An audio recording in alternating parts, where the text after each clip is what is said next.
ပေကျင်းအဲရီရေချိုးနေချိန်မှာရင်းဤဆောင်အောင်သူကျွန်တော်တိုးဝင်ပုံအောင်နေခဲ့သည်သို့တော့အဆက်မရှိသောလူမိုက်တစ်ယောက်ကရင်းအားအထမပြုခြင်းရန်စူးစမ်းနေသည်ဟုရင်းထင်သွားလိမ့်မည်ဟုကျွန်တော်စိတ်ကူးပင်မရင်ခဲ့ဘူးပါထို့ကြောင့်ရင်းကရင်းဤတက်တော်ဆောင်များကိုထိုလူရောခွတင်ပါအပြင်သို့တွားလွင့်ပြည့်ရန်အမိန့်ပေးခဲ့သည်ကျွန်တော်အပြင်ထွက်၍ရှင်းပြမည်အဖြစ်တွင်တက်တော်ဆောင်များကဆောင်ကိုရဲရဲဆက်ဆက်ဆွဲဖယ်လိုက်ကြရာကျွန်တော်ခွတင်ပေါ်မှပြုတ်ကျသွားခဲ့သည်သူ့ကိုအပြင်ကိုလွင့်ပစ်လိုက်မြန်လို့ဟုရင်းကအမိန့်ပေးသည်ကျွန်တော်ခွတင်ကိုအပြုတ်ကမတ်တက်ထွက်လိုက်သည်တခင်မလေးသုံးတင်ကျွန်တော်ကိုအပြင်လွင့်ပစ်တော့မလို့လားအခုကျွန်တော်ကိုမလိုအပ်တော့ဘူးပေါ့မက်ဆာအိုမက်ချာအိုကထိုသူမှကျွန်တော်ဖြစ်ကြောင်းသိသွားသည့်အခါအံ့ဩလွန်၍ဆန့်အဆိုင်ဖြစ်သွားခဲ့သည်ရင်းသည်ရင်းအမျက်နိုးရဆုံးသူကိုအပြင်သို့လွှင့်ပြမိတော့မလို့ဖြစ်သွားခဲ့ခြင်းဖြစ်သည်ရင်းသည်တပြင်းတစ်ချက်ကိုပြင်းပြင်းရှူလိုက်ပြီးကျွန်တော်၏အပြစ်တင်လိုသောအကြည့်အောက်တွင်ကျွန်တော်အနားသို့တိုးလာကကျွန်တော်ကိုရင်ခွင်ထဲအတင်းဖက်ထားလိုက်သည်ရင်း၏မျက်နှာလေးမှာကျွန်တော်ရင်ဘက်ကိုတင်းကျပ်စွာမိကပ်သွားခဲ့သည်ရင်းကအခန်းထဲရှိကြံသူများကိုအပြင်ထွက်သွားကြဟုပြောလိုက်ရာအယ်ဂျေဆန်နှင့်တက်တော်ဆောင်များလင်းမြန်စွာထွက်သွားကြသည်မင်းငါကိုတကယ်ပဲအပြင်လွှင့်ပစ်ချင်ခဲ့တာလားငါကြားလိုက်ပါတယ်ဟုကျွန်တော်မေးလိုက်သည်မက်ဆာအိုကကျွန်တော်ခါကိုပုတ်တက်ပေးလိုက်ရာရင်းဤပါလေးများရဲတက်သွားခဲ့သည်ထိုထဲမှာမင်းလျောင်းနေမှန်းငါမသိခဲ့လို့ပါဒါဆိုသွားတော့မယ်ရှောင်းရှောင်းကငါ့ကိုညှင်းငွေ့နေတာကြာလာပြီမင်းငါကိုနှင်ထုတ်နေစရာမလိုပါဘူးငါဘာသာငါပဲထွက်သွားပါမယ်မက်ဆာအိုကကျွန်တော်ခါကိုပို၍တင်းကျပ်စွာဖက်တွင်လိုက်သည်မင်းကိုမလိုချင်ဘူးလို့ဘသူပြောလို့လဲအင်းဒီကျွန်တော်၏ခြေရာများကိုပင်ကိုးကွယ်ပူဇော်ခြင်းလာသည်ကိုကျွန်တော်ကောင်းစွာသိသည်ထို့သောသူကကျွန်တော်ကိုမိတို့ထွက်သွားခွင့်ပေးမိနီအကိုငါမှားသွားပါတယ်ကောင်းပါပြီငါမှားသွားပါတယ်ဒါနဲ့မင်းဘာလို့ငါအခန်းထဲရောက်နေတာလဲမက်ဆာအိုဘာတွေးနေသည်ကိုကျွန်တော်သိသည်အမှန်တကယ်တော့ရခင်ကကျွန်တော်သည်ရင်းအားလွန်စွာမုန်းတီးခဲ့သဖြင့်ရင်း၏အိတ်ခမ်းနီးမှဖြတ်သွားရန်ပင်အမြဲရှောင်ရှားခဲ့ပူသည်ထို့ကြောင့်ဤနေရာတွင်ကြီးအားရှောင်၏ရနက်များလွှမ်းမိုးနေသည့်အတွက်ရင်း၏ခုတင်ပေါ်တွင်လဲလျောင်းနေသောသူသည်ကျွန်တော်မဟုတ်နိုင်ဟုရင်းအပြည့်အဝယုံကြည်နေခဲ့ခြင်းမှာအံ့ဩစရာမဟုတ်ပေထို့ပြင်ဤဒီထက်ပုံမအရေးကြီးသောအကြောင်းရင်းတစ်ခုလည်းရှိသေးသည်ကျွန်တော်တင်းနှင့်အတူအိတ်ချင်ခဲ့ခြင်းဖြစ်သည်မက်ဆာအိုသည်ထိုနေရာတွင်ပင်ရက်ရင်ကျွန်တော်မျက်လုံးများကိုစူးစိုက်ကြည့်နေခဲ့သည်ရှောင်းငါမင်းနဲ့အတူအိတ်လို့ရမလားမက်ဆာအိုသည်ခဏမျှကြောင်သွားခဲ့ပြီးမှခက်ခက်ခဲခဲဖြင့်မင်းအခန်းကိုမင်းပြန်အိတ်ပါဟုပြောလိုက်သည်ရဲချန်ကလာခြင်းတဲ့အချိန်လားအိတ်ချင်တဲ့အချိန်အိတ်လို့ရရင်ဒါဆိုရင်ငါကတနာစရာအယံမကောင်းဘူးလားကင်းကထိုးထိုးပြောခဲ့တော့လဲကျွန်တော်ကိုအပြင်သို့နှင်ထုတ်မိရွေချက်လုံးဝမရှိခဲ့ပေထိုစားရှိသူတိုးလာကတကားကိုချက်ထိုးပိတ်လိုက်သည်ထို့နောက်ကျွန်တော်မေးစီကိုရင်းဤလက်ဖြင့်ကိုင်းမြောက်လိုက်သည်ကျွန်တော်ကရင်းဘက်သို့ခေါင်းငုံပေးလိုက်ပြီးမိမိကိုအလွန်အကူအညီမဲ့နေသည့်ပုံပေါ်အောင်အစွမ်းကုန်စူးစမ်းပြလိုက်သည်ဒါပေမဲ့ငါတယောက်တည်းအိတ်ရင်အိမ်မက်ဆိုးတွေမက်လေးရှိတယ်နောက်ဆုံးတွင်မက်ဆာကိုသဘောတူလိုက်ရသည်ရင်းသည်ကျွန်တော်ကိုမတက်တာသည့်အကြည့်ဖြင့်ကြည့်လိုက်ပြီးဗီဒီယိုထဲမှခေါင်းတစ်လုံးထုတ်ကဂရင်ဘော်သို့ပြစ်တင်ပေးလိုက်သည်ကျွန်တော်ရင်ထဲမှတက်ပြင်းတစ်ချက်အသာချလိုက်မိသည်ကျွန်တော်၏ရခင်ဘဝတုန်းကပိုင်ဆိုင်လိုစိတ်ပြင်းထန်သောအချင်းမျိုးကိုကျွန်တော်နားမလည်ခဲ့ပေလှည့်ဖျားတတ်သောအမျိုးသမီးတစ်ယောက်နှင့်လိန်ညာတတ်သောညီကိုတစ်ယောက်ကိုကျွန်တော်ယုံကြည်ခဲ့ဘူးသည်ကျွန်တော်တည်ဆုံသွားခဲ့ပြီးနောက်မှသာကျွန်တော်ကိုအမျက်နှိုးဆုံးဖြစ်သောတခင်မလေးသုံးမက်ဆာအိုသည်ကျွန်တော်အုပ်ကူရှိတွင်ဒူးထောက်ကနှလုံးသားတဆစီကြိုးကြည့်မတတ်ငိုကြွေးနေခဲ့သည်ကိုတွေ့မြင်ခဲ့ရခြင်းဖြစ်သည်ကံကောင်းစွာဖြင့်ကျွန်တော်ဒုတိယအကြိမ်ပြန်လည်မွေးဖွားခွင့်ရခဲ့သည်ယခုခါတွင်မူကျွန်တော်ရှိနှရှိသောဤအမျိုးသမီးနှင့်သာရင်သွေးလေးများပိုင်ဆိုင်ခြင်းတို့သည်ကျွန်တော်အမြန်ပင်လဲလျောင်းလိုက်သည်မက်ဆာအိုခတင်ပေါ်သို့ရောက်လာသည်နှင့်တပြိုင်နက်အင်းအားကျွန်တော်ရင်ခွင်ထဲသို့တင်းကျပ်စွာဆွဲဖက်လိုက်သည်ဤခန္ဓာကိုယ်မှာမယုံနိုင်စရာဖြစ်သွားသဖြင့်ချက်ချင်းတောင့်တင်းသွားသည်ကိုကျွန်တော်ခံစားလိုက်ရသည်ထို့သောကျွန်တော်ကိုယ်တိုင်ရင်းအားပုတ်တက်ဖက်ရမ်းလိုက်ခြင်းကိုရင်းစဉ်းစားရချက်နေပြီလိမ့်မည်ဤတစ်ချိန်တွင်မူကျွန်တော်သည်အခြားမျိုးသမီးတစ်ယောက်အတွက်အတနာခံပေးရန်ရောက်နေခြင်းမဟုတ်သလိုရင်းအားဆုံးခွာသွားမည်ဟုချင်းချောင်းနေခြင်းလည်းမဟုတ်ပေရင်းကမောကြည့်၍ကျွန်တော်အားစူးစိုက်ကြည့်နေသည်ကိုကျွန်တော်ခံစားနေရသည်ကျွန်တော်၏တတိစိတ်များတဖြည်းဖြည်းဝေဝါးလာပြီးအသက်ရှူတမ်းမှလည်းအလိုလျောက်မှန်မှန်လေးဖြစ်သွားခဲ့သည်ရင်ခွင်ထဲရှိအမျိုးသမီးကိုပို၍ပင်တင်းကျပ်စွာတိုးဖက်လိုက်မိသည်မက်ဆာအို၏လက်ကလေးများသည်ကျွန်တော်အင်ဂျီအနာဆက်ကိုစုပ်ကင်ထားတော့မည်ဖြစ်သည်ရင်းသည်ကျွန်တော်ကိုအတော်ကြာအောင်စူးစိုက်ကြည့်နေခဲ့သည်ခဏအကြာတွင်ကျွန်တော်ခန္ဓာကိုယ်မှာတုံရင်လာခဲ့သည်ကျွန်တော်သည်မိမိ၏ဇာပနာပွဲနှင့်ကျွန်တော်အတွက် YouTube ပေးခဲ့သော WeChat ပေါ်မှာအမျိုးသမီးအကြောင်းကိုအိမ်မက်ပြန်မက်နေခြင်းဖြစ်သည်ကျွန်တော်နဖူးတွင်ချွေးစေးများတီးလာခဲ့သည်ရင်း၏မျက်လုံးထဲတွင်နာကျင်ရသောစိုးရိမ်မှုများပြည့်နှက်နေခဲ့သည်ရင်းကလက်ကိုဆန့်ထုတ်လိုက်ပြီးအာချန်မကြောက်နဲ့ငါဒီမှာရှိတယ်ဟုပြောလိုက်သည်ရင်း၏နှက်ခမ်းများသည်ကျွန်တော်နှက်ခမ်းထောင်ဆုံးကိုအသာအရာထိကပ်သွားခဲ့သည်စမ်းကြဲသောလုံခြုံမှုဝိညာဉ်တစ်ခုကျွန်တော်ထံလွှမ်းမိုးသွားပြီးကျွန်တော်အိပ်ပျော်သွားခဲ့သည်နောက်တနေ့နက်နက်စောစောတွင်မက်ဆာအိုမှအိပ်ပျော်နေတော့ပင်ရှိသေးသည်ကျွန်တော်နိုးလာသောအခါအစီခံများကိုကျွန်တော်၏ပစ္စည်းအာရုံအားလုံးကိုတခင်မလေးသုံးခန်းသို့ရွှေ့ပြောင်းရန်ညွှန်ကြားလိုက်သည်ကျွန်တော်ဇနီးကိုစနစ်တကျအလိုလိုက်ယူရခြင်းမှာကကျွန်တော်တို့အတူတူအိပ်ရမည်မှာအထင်ရှားပင်မဟုတ်ပါလော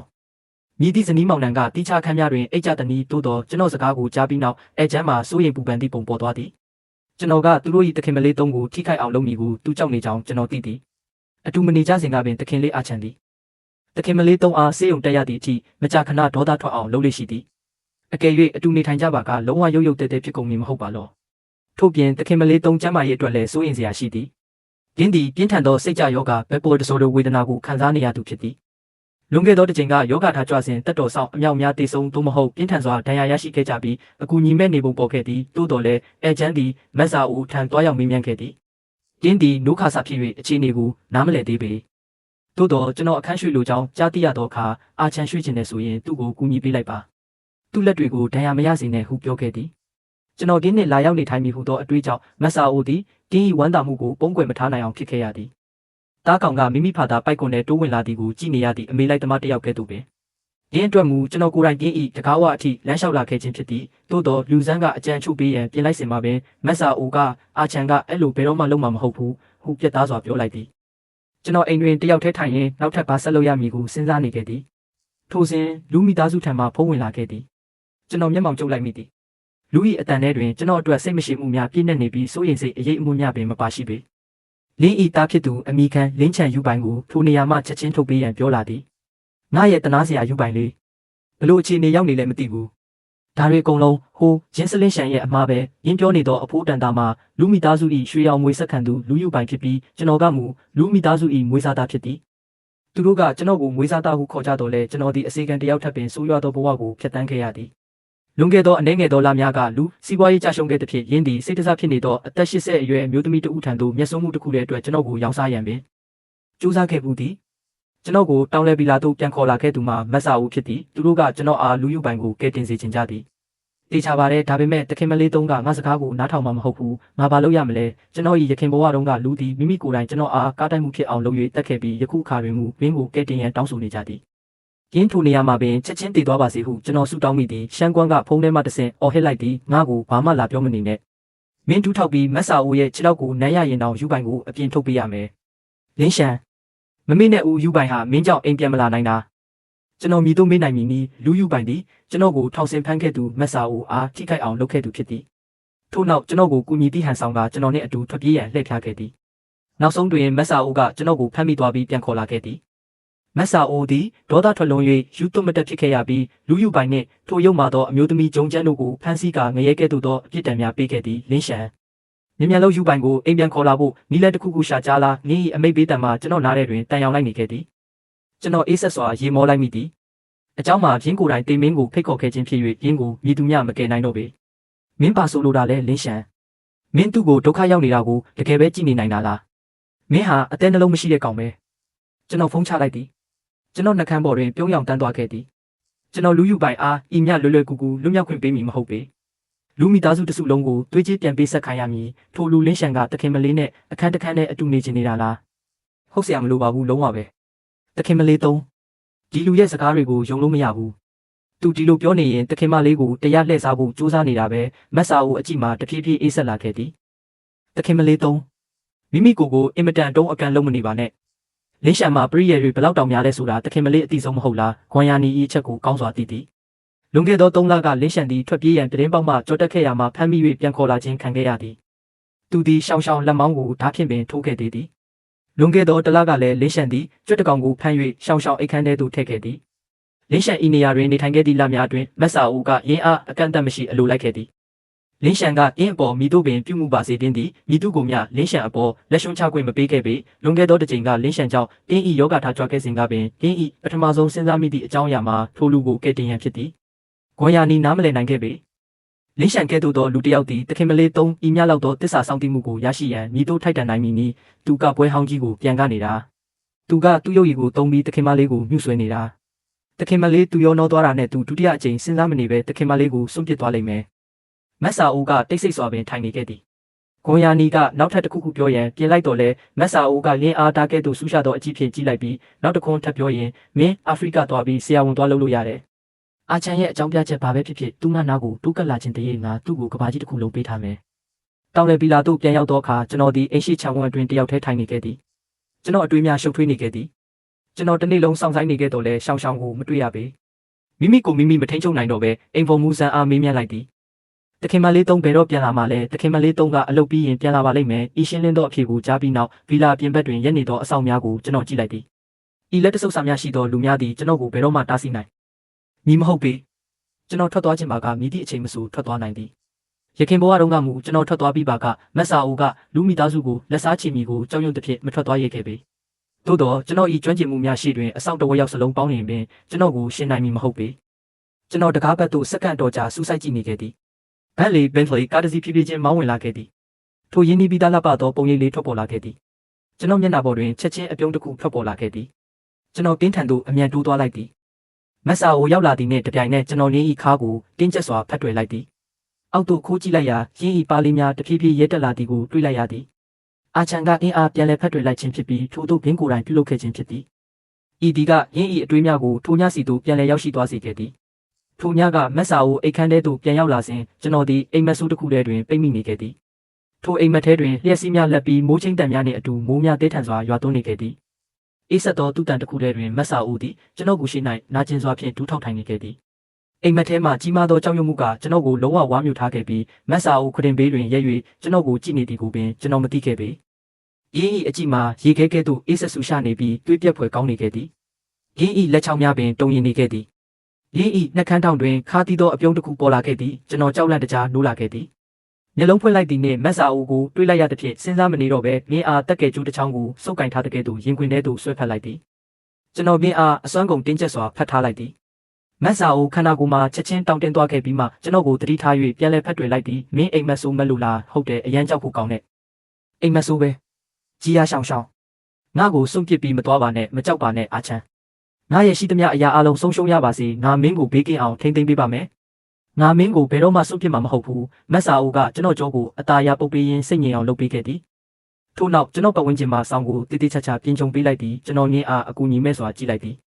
ငါတယောက်တည်းအိပ်ရတာကြောက်တယ်ဒါဆိုရင်မနှက်ဖြန်စိတ်တက်ကူထုံးဆရာမတယောက်ခေါ်ပေးမယ်ကျွန်တော်ချက်ချင်းစကားဆောင်သွားခဲ့ရသည်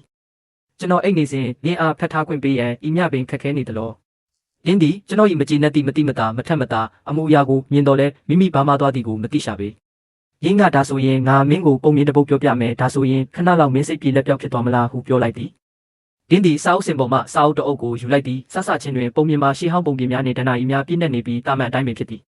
သို့သောအချိန်တစ်ခုအရောက်တွင်ပုံမြင်ကစမ်းကြဲသောအလှည့်ပြောင်းတစ်ခုဖြစ်သွားခဲ့သည်ဟိုရှိရှိကယူသားပြီးစိတ်ထားကောင်းတဲ့ပညာရှိတစ်ယောက်ရှိခဲ့တယ်သူဟာအပြင်ကမကောင်းမှုတွေအကြောင်းဘာမှမသိပဲဇနီးဖြစ်သူရဲ့တတိပေးချက်တွေကိုလစ်လျူရှုခဲ့တယ်မြေခွေးဝိညာဉ်တကောင်ကသူ့ကိုမြှုပ်ဆွဲပြီးသူ့ရဲ့ခြေထောက်နှစ်ဖက်လုံးကိုခိုးယူသွားခဲ့တယ်ကျွန်တော်လုံးဝစကားဆုံးသွားခဲ့ရသည်ဤဒီမှာမိတို့သောဒဏ္ဍာရီနီးထို့နောက်မှကျွန်တော်နားလည်သွားခဲ့သည်မက်ဆာအိုသည်ဤဒီကိုရည်ရွယ်ချက်ရှိရှိပြုလုပ်ခဲ့ခြင်းဖြစ်သည်တင်းသည်ကျွန်တော်စိတ်ထဲတွင်ထွက်ပြေးခြင်းသည့်စိတ်ကူးများအမြင့်မတွယ်မီကင်းစင်သွားအောင်ချေမှုန်းခြင်းခဲ့ခြင်းဖြစ်သည်ထွက်ပြေးဖို့မစင်စားနဲ့ဘယ်တော့မှမစင်စားနဲ့မနာခံရင်ခြေထောက်တွေရိုက်ကျိုးပြစ်မယ်ဆိုသည်ကိုကျွန်တော်နားလည်စေခြင်းခဲ့ခြင်းဖြစ်သည်ငါနောက်ထပ်မကြားချင်တော့ဘူးအိတ်တော့မယ်ဤသို့သောပုံမြင်မျိုးနောက်တစ်ပုတ်ကြားရပါကကျွန်တော်အတွက်စိတ်တန်ရာ trauma ရသွားပြီလိမ့်မည်ကျွန်တော်ဆောင်ကိုဆွဲချုံ၍ခေါင်းမီးချုံလိုက်တော့သည်နောက်တစ်နေ့တွင်ကျွန်တော်ဒီအခန်းထဲတွင်အလကားနေရင်ထိုင်ကဟိုဟိုဒီစဉ်းစားနေခဲ့သည်ထိုစဉ်ရုတ်တရက်အတန်တန်ထွက်ပေါ်လာခဲ့သည်အကိုငါနောက်ဆုံးတော့မင်းကိုရှာတွေ့ပြီးကျွန်တော်မော့ကြည့်လိုက်ရလူကဘီလာထဲသို့တိုးဝင်လာပြီးကျွန်တော်ထံသို့ဓာတ်ရိုက်ပြေးလာနေသည်ကိုတွေ့လိုက်ရသည်ရင်းကျွန်တော်ထံလာနေသည်ကိုမြင်လိုက်ရသဖြင့်ကျွန်တော်အကြည့်များချက်ချင်းအေးဆက်သွားခဲ့သည်နောက်ဆုံးတော့ကျွန်တော်တို့တွေ့ကြပြီပေါ့လူကကျွန်တော်လက်ကိုကင်လိုက်ပြီးငိုယိုကာကင်း၏အကူအညီမဲ့မှုများကိုတိုင်တန်းတော်သည်ငါအရင်ကမင်းကိုထွက်ပြေးဖို့ကူညီပေးခဲ့တာဒါပေမဲ့တခင်မလေးသုံးရဲ့လူတွေကငါ့ကိုဖမ်းပြီးမြေအောက်ထောင်ထဲပစ်ထည့်လိုက်ကြတယ်မက်ဆာအိုကမကောင်းဆိုးဝါးတကောင်ပဲငါ့ကိုချုံနှောင်ထားတာတည်းမကဘူးမမဂျုံချမ်းကိုလည်းရဲရဲဆက်ဆက်အရိုက်ခိုင်းခဲ့တယ်သူဟာမြည်သည့်ယောဂမဆိုကျူးလွန်နိုင်တဲ့သွေးစာနေတဲ့ငွေဆိုးတကောင်ပဲ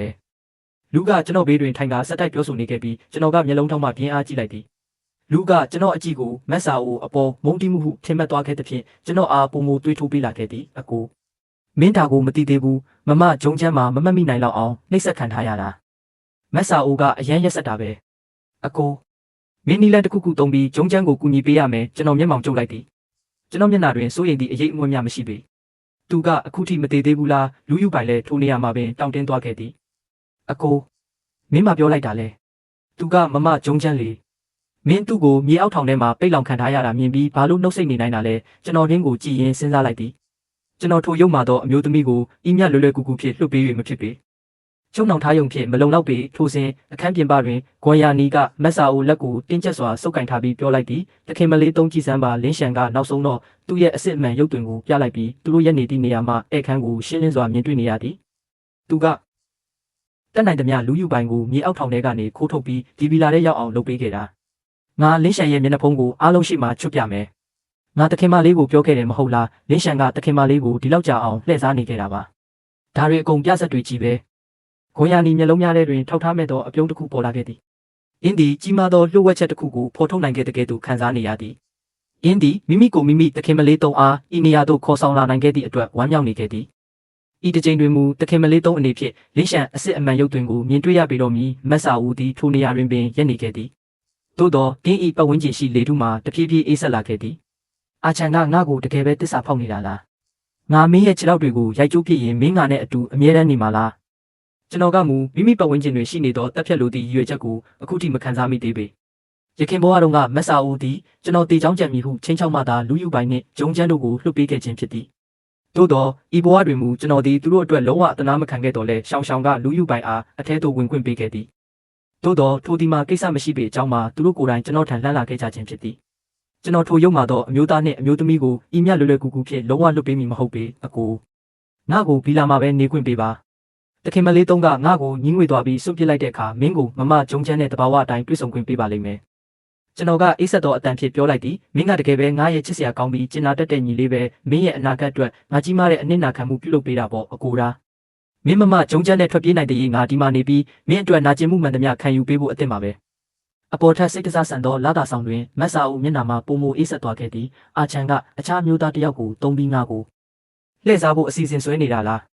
အင်းကအေးဆက်စွာရေမောလိုက်ပြီးမိမိကိုမိမိပြောလိုက်သည်ငါအစကတည်းကတိထားတင်တာအာချန်ရဲ့စိတ်ထဲမှာငါလိုလူမျိုးအတွက်နည်းနည်းလေးမှအမှန်တရားမရှိခဲ့ဘူးဆိုတာကျွန်တော်တိတ်ဆိတ်နေသည်ကိုမြင်သောအခါလူကကျွန်တော်ကိုအမိန့်ပေးလိုက်သည်တခင်မလေးသုံးပြန်လာတဲ့အခါအစာငတ်ခံဆန္ဒပြပြီးငါ့ကိုတရားဝင်ဒီမှာနေခွင့်ပေးဖို့သူ့ကိုအကြက်ကင်ကျွန်တော်အေးဆက်စွာရေမောလိုက်ပြီးအစာငတ်ခံဆန္ဒပြတာလားဤပရိယေကအရန်ပေါင်းပတ်ဆန်လွန်းတယ်ငါ့ကိုတတ်လိုက်ပါလားဒါဆိုရင်မင်းရဲ့အလောင်းကဒီမှာထာဝရရှိနေနိုင်တာပေါ့လူယူပိုင်တစုံတစ်ခုကိုမရိပ်မိမိမှာပင်ကျွန်တော်ရှေ့သို့ပြေးဝင်လိုက်ပြီးပြင်းဤလေပင်ကိုလက်ဖြင့်ညှစ်လိုက်သည်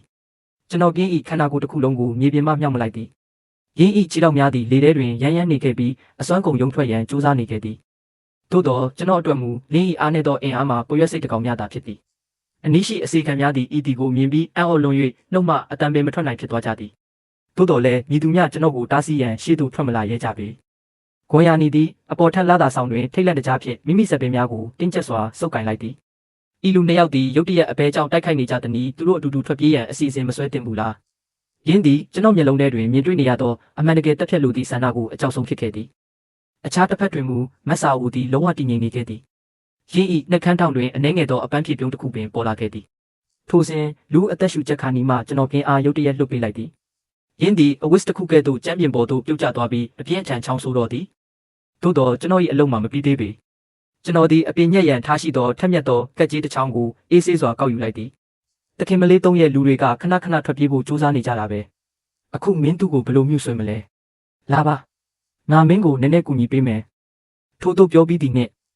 ကျွန်တော်ကက်ကြီးကိုတင်းကျပ်စွာကင်လိုက်သည်။လူယူပိုင်ခြေထောက်တွင်ပြင်းထန်သောနာကျင်မှုတစ်ခုထွက်ပေါ်လာခဲ့သည်။ယင်း၏မျက်လုံးများမှာကြောက်ရွံ့မှုကြောင့်ပြူးကျဲသွားခဲ့သည်။ယင်းသည်အော်ဟစ်ရင်းနောက်သို့ဆုတ်လိုက်သည်။မလုပ်ပါနဲ့။အနားမလာပါနဲ့တော့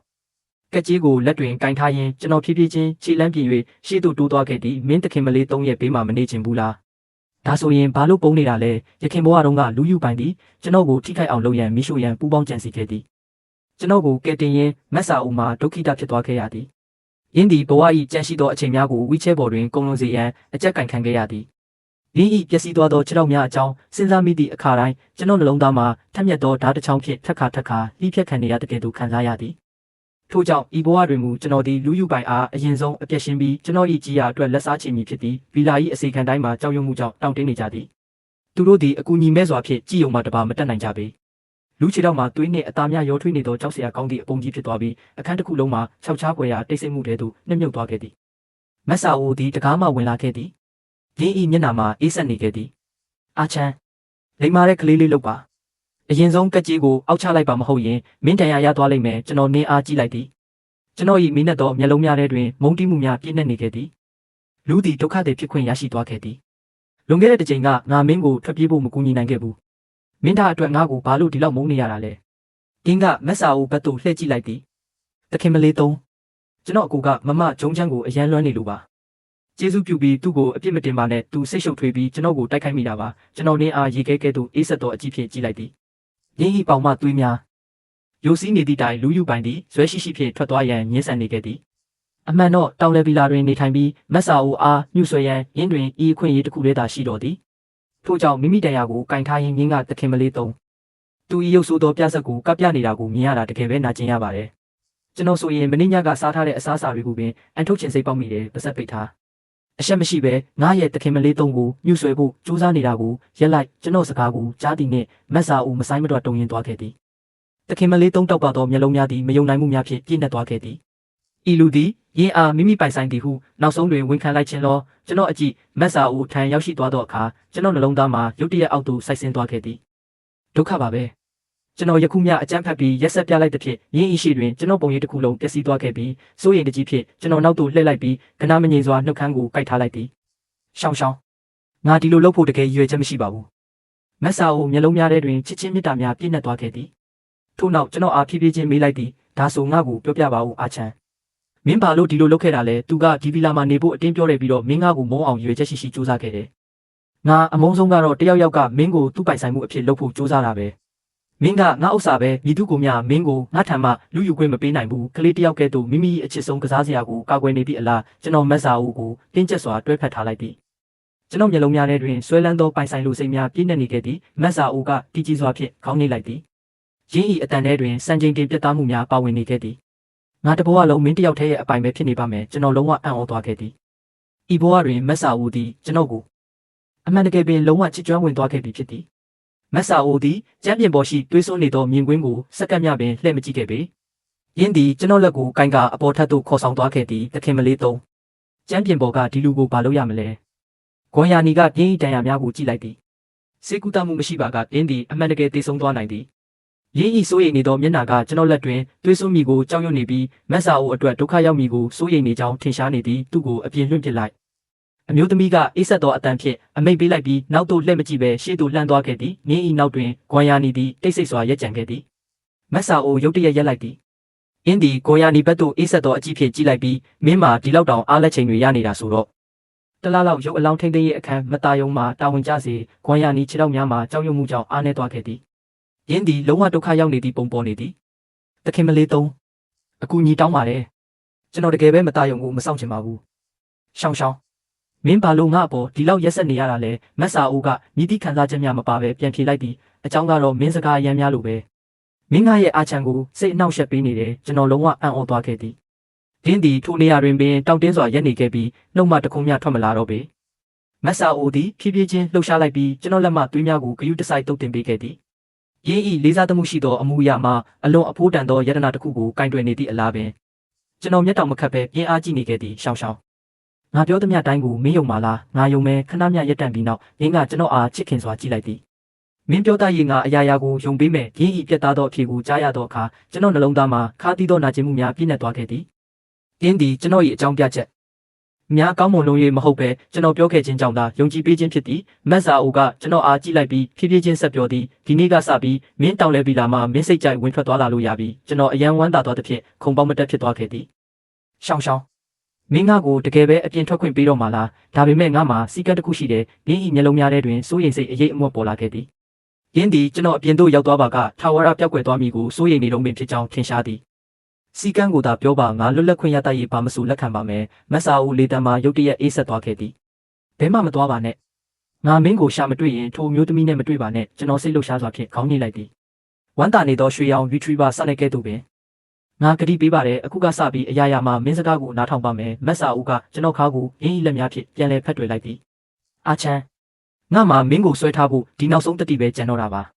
ငါကိုတောင်းပန်ပါတယ်နောက်တစ်ခါငါစီကနေဝေးရကိုထွက်ပြေးဖို့မစင်စားပါနဲ့တော့ရင်းဤအားနေပြီးအကူညီမဲ့နေသောမျက်နှာလေးကိုမြင်လိုက်ရသောအခါကျွန်တော်နှလုံးသားကြိုးကြည်သွားခဲ့ရသည်ကျွန်တော်ရင်းဤကောင်းနောက်ကျောကိုအตาရပုတ်တက်ပေးလိုက်သည်ငါနောက်ထပ်ထွက်မပြေးတော့ပါဘူးဤဘဝမှာငါအမြဲတမ်းကြည်ရရှောင်နဲ့ပဲအတူတူနေပါတော့မယ်ကျွန်တော်မက်ဆာအိုအားရင်းဤကောင်းကိုကျွန်တော်ပကုံးပေါ်တင်ထားခွင့်ပေးလိုက်သည်ရင်းသည်စိတ်သက်သာရမှုကိုရှာဖွေနေသည့်အလားပင်အာချန်လိမ္မာတဲ့ကလေးလေးလုပ်ပါအခုကစပြီးငါရဲ့အစွမ်းကုန်စူးစမ်းပြီးမင်းကိုကဘာပေါ်မှာအကောင်းဆုံးအရာတွေပေးပါမယ်အမြဲတမ်းငါနဲ့ပဲအတူတူနေပေးပါဒင်းကဖြည်းဖြည်းချင်းတောင်းပန်ခဲ့သည်ဤဒီမှာကျင်းကကျွန်တော်အားကောင်းမွန်စွာပြုမှုရန်ပထမဆုံးအကြိမ်တောင်းပန်ခြင်းမဟုတ်ပေကျွန်တော်ကောင်းတဲ့တွင်ထိုရုပ်မှသောအမျိုးသမီးကိုတပ်ပြစ်မိနီလန်းများပြည့်နှက်နေခဲ့သည်သို့သောမက်ဆာအိုကထိုမျိုးသမီးနှင့်မတွေ့ဆုံရန်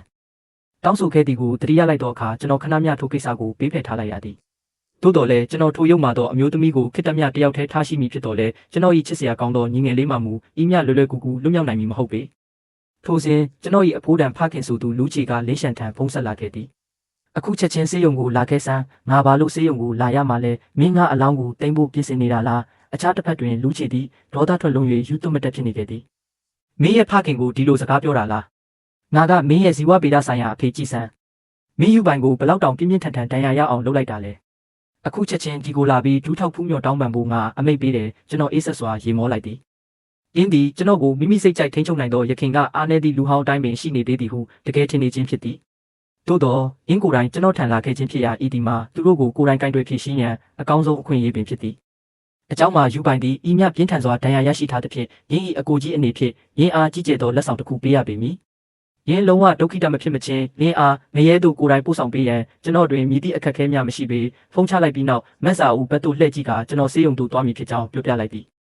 အင်းဒီချက်ချင်းပင်ကျွန်တော်အားစိုးရိမ်တကြီးစစ်ဆေးလိုက်သည်မင်းဘာလို့အဲ့ဒီလိုနေရာကိုသွားချင်တာလဲမင်းတရားရထားလို့လားတခုခုမတက်မတာဖြစ်နေလို့လားကျွန်တော်ခေါင်းရမ်းပြကမိမိအစဉ်ပြေကြောင်းပြတတ်လိုက်သည်လူမိသားစုရဲ့အလုတ်ချိုးရှိလို့အဲ့ဒီကိုသွားရမှာပါရင်းဤမျက်နှာမှာရေခဲကဲသို့အေးဆက်သွားခဲ့သည်အမှန်တော့လူမိသားစုသည်ကျွန်တော်ကိုလူကဲသို့ဘယ်တော့မှမပြုတ်မှုခဲ့ကြောင်းနင်းကောင်းစွာသိသည်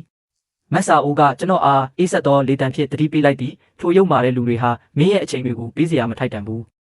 ကျွန်တော်တင်းဤနူးညံ့သောပါးလေးကိုဖိညစ်လိုက်သည်ကျွန်တော်နားလေကြောင်းငင်းအားပြတ်သားစွာပြောပြလိုက်သည်ငါအဲ့ဒီလူတွေကိုငါ့ကိုဒုတိယအကြိမ်အသုံးချခွင့်ပေးမှာမဟုတ်တော့ပါဘူးဤတစ်ကြိမ်တွင်ကျွန်တော်ဆေးရုံသို့သွားရန်အကြံပြုခဲ့ခြင်းမှာထိုလူပြက်များသည်မြင်းမြပြင်းထန်စွာအပြစ်ဒဏ်ခံရသည်ကိုကိုယ်တိုင်တွေ့မြင်ခြင်းသောကြောင့်ဖြစ်သည်ကျွန်တော်မြင်းမြပြတ်သားသည်ကိုမြင်သောအခါမက်ဆာအိုသည်ကျွန်တော်ကိုထပ်မံမတားဆီးတော့ပေဒင်းသည်စိုးရိမ်တကြီးဖြင့်ကျွန်တော်လက်ကိုကင်ကကျွန်တော်နှင့်အတူလိုက်ခဲ့မိဟုပြောလိုက်သည်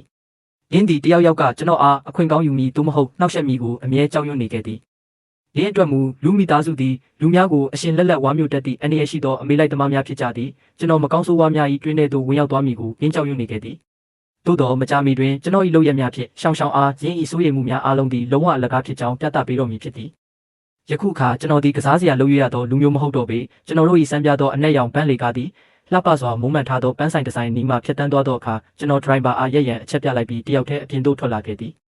ပန်းဆိုင်ပိုင်ရှင်သည်အဝဲတော်ဝင်လာသည်ကိုမြင်တွေ့ရသောအခါနှွေးထွေးစွာဖြင့်ကျွန်တော်ထံသို့တိုးလာခဲ့သည်ဒီပန်းတွေကဘသူအတွက်လဲညီလေးငါရဲ့ကျွမ်းကျင်တဲ့အကြံဉာဏ်ကိုယူခြင်းလားကျွန်တော်ကတာမန်တိုင်းပင်ပြန်ဖြေလိုက်သည်ဒါဘသူအတွက်မှမဟုတ်ပါဘူးငါဆေးရုံမှာဆိတ်ရှုပ်စရာကောင်းတဲ့လူနာတစ်ယောက်စီသွားတွေ့မလို့ပါဒါဆိုရင်လီလီပန်စီလေးတစ်စီးယူသွားပါဆေးရုံမှာတယောက်ယောက်နဲ့တွေ့ဖို့အတွက်ဒါကအရန်တင့်တော်ပါတယ်ပန်းဆိုင်ပိုင်ရှင်သည်ရင်းဤဘေးတွင်ရှိသောအဖြူရောင်လီလီပန်းများကိုစိတ်လှုပ်ရှားစွာဖြင့်ညွှန်ပြလိုက်သည်ကျွန်တော်လီလီပန်းများကိုလှည့်ပင်မကြည့်ခဲ့ပေကျွန်တော်ပန်းဆိုင်ကိုဂယုတစိုက်လိုက်ရှာတော့သည်ထိုစဉ်မှောင်မိုက်သောထောက်တစ်ခုတွင်ကျွန်တော်လိုချင်သောပန်းများကိုကောင်းစွာတွေ့ရှိခဲ့ရသည်ကျွန်တော်ပွင့်လန်းနေသောအဖြူရောင်ကနမာပန်းခရစ်စန်တီမွမ်ကြီးတစ်စီးကိုမယူလိုက်ပြီးမက်ဆာကိုရှေ့တွင်ဝေယံပြလိုက်သည်ရှောင်းရှောင်းလူအတွက်ငါရွေးချယ်ထားတဲ့ပန်းတွေကိုမင်းဘလို့ထင်လဲပန်းဆိုင်ပိုင်ရှင်မှာထိုနေရာတွင်ပင်တောင့်တင်းသွားခဲ့သည်ရင်းသည်ထိတ်လန့်စွာဖြင့်ကျွန်တော်ကိုတတိပေးလိုက်သည်ဆရာဒီပန်းတွေကိုအများအားဖြင့်တည်ဆုံးသွားတဲ့လူတွေကိုပဲပေးလေးရှိတာပါအသက်ရှင်နေတဲ့လူတစ်ယောက်ကိုပေးတာဟာအရန်အနိဋ္ဌာယုံဖြစ်ပါတယ်ကျွန်တော်နှကမ်းပေါ်တွင်အေးဆက်သောအပြုံးတစ်ခုပေါ်လာခဲ့သည်ငါအတွက်တော့ဒီလိုအနိဋ္ဌာယုံမျိုးကိုပဲလိုချင်တာအနိဋ္ဌာယုံပိုဖြစ်လေလေသူလိုအမိုက်မျိုးအတွက်ပိုပြီးတင့်တော်လေးလေးပဲပန်းဆိုင်ပိုင်ရှင်မှာကျွန်တော်ကိုလုံးဝအံ့ဩနေခဲ့သည်ပိုင်ရှင်ကကနမပန်းများကိုထုတ်ပိုးနေစဉ်နင်းသည်ကျွန်တော်ဘေးတွင်ရက်နေသောချမ်းသာပြီးအဆင့်မြင့်သောအမျိုးသမီးကိုကြည့်လိုက်ပြီးဒီလူကရုပ်ချောတာတော့မှန်ပေမဲ့သူ့ရဲ့စဉ်းစားပုံကတကယ်ပဲစမ်းကြတာပဲအခြားတစ်ဖက်မှာတော့ဒီအမျိုးသမီးလေးကလုံးဝအပြစ်ကင်းပြီးရိုးသားတဲ့ပုံပေါ်နေတဲ့တခုတွေးလိုက်သည်ထို့သို့စဉ်းစားရင်းပန်းဆိုင်ပိုင်ရှင်ကမက်ဆာအိုအားတိုးတိတ်စွာပြောလိုက်သည်မမငါတို့ဆိုင်ကကြံတဲ့ပန်းတွေလည်းအရန်လာတာပဲအမျိုးသားတွေဟာမကြာခဏပန်းမရကြဘူးမမကသူ့ကိုတခုခုပေးလိုက်ရင်သူအရန်ဝမ်းသာသွားလိမ့်မယ်ပိုင်ရှင်ကကျွန်တော်ကြောဘက်ကိုကြည့်လိုက်ပြီးမှမက်ဆာအိုဘက်သို့အရာရာကိုအတိတ်ပဲပေါက်သွားသောစိတ်တဆက်ဆန်သောအပြုံးဖြင့်ကြည့်လိုက်သည်မက်ဆာအိုသည်ပန်းဆိုင်ပိုင်ရှင်၏ထူးဆန်းသောအမူအရာကိုဂရုစိုက်ရန်လုံးဝမကြိုးစားခဲ့ပေရင်းသည်ရုတ်တရက်ကျွန်တော်အားရင်းရင်ခွင်ထဲသို့ဖတ်တွယ်လိုက်သည်အာချမ်းမင်းငါကိုအခုထိပန်းမပေးရသေးဘူးပန်းဆိုင်ပိုင်ရှင်မှကြောက်ရွံ့လွန်၍ထိုနေရာတွင်ပင်ရက်နေခဲ့သည်ရင်း၏ရုတ်တရက်တောင်းဆိုလိုက်သောရိုးသားသည့်တောင်းဆိုမှုကြောင့်ကျွန်တော်လုံးဝအကျက်ရိုက်သွားခဲ့ရသည်ကျွန်တော်ဤတက်မတော်မရှိဘဲတက်ပေါင်းစုကိုအုပ်ဆိုးနိုင်သောအမျိုးသမီးအားလုံးဝစဝေးစဝါဖြင့်ကြည့်လိုက်သည်မင်းတကယ်ပဲငါ့ကိုဒါမျိုးမေးနေတာလားကျွန်တော်တို့ပန်းဆိုင်မှာနောက်ဆုံးတွင်ထွက်လာခဲ့ကြသောအခါရင်းသည်ရင်း၏လက်ထဲတွင်ရှိသောကြီးမားလာသောနှင်းစီပန်းစီကြီးကိုကြည့်လိုက်သည်ရင်း၏အပြုံးမှာကောင်းကင်အထိရောက်ရှိတော့မတက်ဖြစ်နေခဲ့သည်အင်းဒီအနီရောင်နှင်းစီပန်းများကိုနောက်ကျောဘက်ထိုင်ကုန်တွင်ဂယုတစိုက်တင်ထားလိုက်ပြီးသူတို့ကိုလွန်စွာချစ်ခင်စရာကောင်းသောအမူအရာဖြစ်ကြည့်နာတာတွေ့တော့ငါကိုယ်တိုင်လည်းရဲချင်းစိတ်ကိုမနှဲထိတ်လိုက်ရတယ် သူမဟာပန်းတွေအတွက်အမွှေးတိုင်ထုံးတဲ့စတန်ကိုရှာပြီးသူတို့ကိုရစ်ပလင်ပေါ်မှာပူဇော်ခြင်းနေတာနဲ့တောင်တူနေသေးတယ်ငါသူမရဲ့စိတ်အားထက်သန်မှုကိုကြည့်ပြီးအားမလို့အားမရနဲ့ခေါင်းခါကပြုံးပြီးစလိုက်တယ်သွားပါရှောင်းရဲ့ဒါပန်းစည်းလေးတစ်စီးတည်းပါဒါနဲ့များမင်းဘာလို့ဒီလောက်ယူမတက်ပျော်နေရတာလဲမဲဆောင်ဟာရှက်ရွှစွာနဲ့လဲချောင်းရှင်းပြီးသူမရဲ့အပြုံးကိုထိမ့်လိုက်တယ်ငါလည်းချက်ချင်းပဲသူမကိုစလိုက်တယ်သွားပါရှောင်းရဲ့မင်းရဲ့နာရွက်တွေရဲတွနေပြီးသူမရဲ့ယူသားတဲ့ပုံစံလေးကိုကြည့်ရတာအင်မတန်ချစ်စရာကောင်းနေတယ်မဲဆောင်မှာပြန်ပြောစရာစကားမရှိတော့ဘူးငါရှိကဘေးထိုင်ကုန်မှာစိန်နဲ့ဝင်ထိုင်လိုက်တယ်သူမရဲ့လှပတဲ့ဘေးဆောင်မျက်နှာတွင်ပြင်ကိုတစ်ချက်ကြည့်လိုက်တာနဲ့ဒီနေ့သူမကိုစနောက်ဖို့အကောင်းဆုံးအခွင့်အရေးဆိုတာငါသိလိုက်တယ်ငါရဲ့မငြိမ်မသက်ဖြစ်နေတဲ့လက်ကဆိုးချင်လာတယ်လက်ဟာသူမရဲ့ပေါင်ပေါ်တက်တက်တွားရောက်တရှိသွားတယ်ငါရဲ့လက်ချောင်းတွေဟာသူမရဲ့ပေါင်ပေါ်မှာတမင်တကာပုတ်တက်မိသွားတယ်စတီယာရင်ဘီကိုကင်ထားတဲ့မဲဆောင်ရဲ့လက်ဟာရုတ်တရက်တင်းကျပ်သွားတယ်ငါကပေါ့ပေါ့ပပပဲပြောလိုက်တယ်ဒါတကယ်ကောင်းတာပဲအရင်တုန်းကခံစားခဲ့ရတာထက်အများကြီးပိုကောင်းတယ်မဲဆောင်ကသူမရဲ့ပေါင်ကိုစနောက်နေတဲ့ငါလက်ကိုဆွဲကင်လိုက်တယ်သူမရဲ့အတန်ဟာချက်ချင်းပဲရေခဲလိုအေးဆက်သွားပြီးအထဲမှာမနာလိုဝင်တုံမှုတွေအထင်သာပေါ်လွင်နေတယ်ဒီလေလွတ်မိမရဲ့ထိတွေ့မှုကိုမင်းဒီလောက်တောင်သဘောကျနေတာလားငါဇဝေဇဝါနဲ့မျက်တောင်ခတ်လိုက်တယ်ဟေးအထင်မလွဲပါနဲ့ငါဆိုလိုတာကမင်းရဲ့စကတ်အထက်သားကိုပြောတာပါဒါကထိရတာအရန်နူးညံ့တာပဲငါလက်ပေါ်ကမဲဆောင်ရဲ့စုပ်ကင်ထားမှုဟာအထင်ရှားတုတ်ဆိုင်သွားတယ်သူမရဲ့ခန္ဓာကိုယ်တစ်ခုလုံးအနှဲငယ်တောင့်တင်းသွားတယ်ဟောဒါဆိုလဲပြီးရောငါကတမင်တကာစူးစမ်းခြင်းနဲ့မျက်နှာပေးလှုပ်လိုက်တယ်ဂါဝင်ကလွဲလို့အခြားဘာဖြစ်နိုင်အောင်မလဲရှောင်းရဲ့ငါဘာကိုဆိုလိုတယ်လို့မင်းထင်လို့လဲမဲဆောင်ကတက်ပြင်းပြင်းရှူလိုက်တယ်ငါလည်းမင်းစကတ်အကြောင်းပြောနေတာလို့ပဲထင်တာပါငါကအရန်ယူသားတဲ့ပုံစံနဲ့ခေါင်းငိမ့်ပြလိုက်ပေမဲ့ငါလက်ကိုတော့သူမရဲ့ပေါင်ပေါ်အတဲအထိပြန်တင်လိုက်ပြန်တယ်ငါတို့စကားပြောလို့မပြီးသေးခင်မှာပဲဆေးရုံကိုရောက်သွားခဲ့တယ်လူဝီဟာဆေးရုံကရင်ပေါ်မှာတနာခွဲအခြေအနေနဲ့လဲလျောင်းနေတယ်သူ့ရဲ့ခြေထောက်တွေကိုပတ်တီးတွေနဲ့တင်းကျပ်စွာစီးနှောင်ထားတယ်ရှမ်းကွန်းနဲ့လူတို့ဟာသူ့ဘေးမှာဝိုင်းရံပြီးပြုစုပေးနေကြတယ်လူဝီကသူ့ရဲ့မိခင်ကိုမြင်လိုက်တာနဲ့ကြဲလောင်စွာငိုယူတော့တာပဲမေဒါတွေအားလုံးကဟိုအသုံးမကျတဲ့လင်းချန်ရဲ့အဖြစ်တွေပါသူကသားကိုတမင်တကာတက်ဖို့ကြိုးစားခဲ့တာသူဟာအော်ဟေရင်စပွဲပေါ်ကရေဖန်ခွက်ကိုကျမ်းပြင်ပေါ်ရိုက်ခွဲလိုက်တယ်သူသားကိုကြည့်ခဲ့တော့ကအကြည့်တွေထဲမှာရက်စက်မှုနဲ့မုန်းတိမှုတွေဘလောက်တောင်ပါလဲဆိုတာမေစိတ်ကူးတောင်လွှဲနိုင်မှာမဟုတ်ဘူးရှမ်းကွန်းကယူပိုင်ကိုအလင်းအမြန်နှက်သိပ်ပေးလိုက်တယ်သူမရဲ့မျက်နှာမှာစိုးရိမ်မှုတွေပြည့်နေနေတယ်ဒေါသထွက်ပြီးကိုမကြမ်းမဖြစ်စေနဲ့သူကစိတ်ပူပေးရလောက်အောင်မထိုက်တန်ပါဘူးလင်းချန်ဒီကိုရောက်လာတာနဲ့သူ့ကိုဒီမှာပဲဒူးထောက်ခိုင်းပြီးနင်တို့ခြေတော့မှာဦးကောင်းညို့စိုက်ထုတ်ပြီးတောင်းပန်ခိုင်းရမယ်ရှမ်းကွန်းကဂယုတစိုက်ဘန်ကက်တစ်ခုထုတ်ပြီးသူမရဲ့သားကိုပေးလိုက်တယ်မေရဲ့ဖေစီကနေမင်းအတွက်ရွန်တတန်းရထားတယ်ဒါကိုတုံးလိုက်ရွန်တတန်းဆိုတဲ့အတန်ကိုကြားလိုက်တာနဲ့လူဝီရဲ့မျက်နှာမှာတက်တာရသွားတဲ့ပုံပေါ်လာတယ်ပေမဲ့သူ့ရဲ့မျက်လုံးတွေထဲကအစိတ်တောက်ဖြစ်နေတဲ့အကြည့်တွေကတော့ရှိနေသေးပဲလူဝီကမနာလိုမှုတွေနဲ့ပြည့်နှက်ပြီးရှမ်းကွန်းကိုတိုင်တန်းလိုက်တယ်မေလင်းချန်ကဘာလို့ဒီလောက်ကံကောင်းရတာလဲတတိယသခင်မကသူ့ကိုတကယ်သဘောကျပြီးတောင်းလဲပြီးလာမှတော့နေခွင့်ပေးထားတယ်ဟိုရွာစနပုတ်ကလင်းချန်ကတတိယသခင်မပေးမှနေဖို့မထိုက်တန်ပါဘူးအဲ့ဒီအထူးနေရာကတားပိုင်ရမှာရှမ်းကွန်းကသူမရဲ့ချစ်လာစွာသောတားကိုအလင်းအမြန်နှက်သိမ့်လိုက်တယ်တားမပူပါနဲ့မေအဲ့ဒီလူစီကနေတားရဲ့စီးစိမ်နဲ့တားရဲ့ရပိုင်ခွင့်တစ်ခုချင်းစီကိုပြန်ထုတ်ပေးမယ်အစကတည်းကသူ့လိုလူတစ်ယောက်ကဓာရီတွေကဘာတစ်ခုမှရပိုင်ခွင့်မှမရှိတာသူကတစ်သက်လုံးလူမိသားစုကိုအလုပ်ကျွေးပြုဖို့ပဲထိုက်တန်တာပါငါအေးဆက်ရေမောတန်တဲ့အတူတကားကိုဖွင့်လိုက်တယ်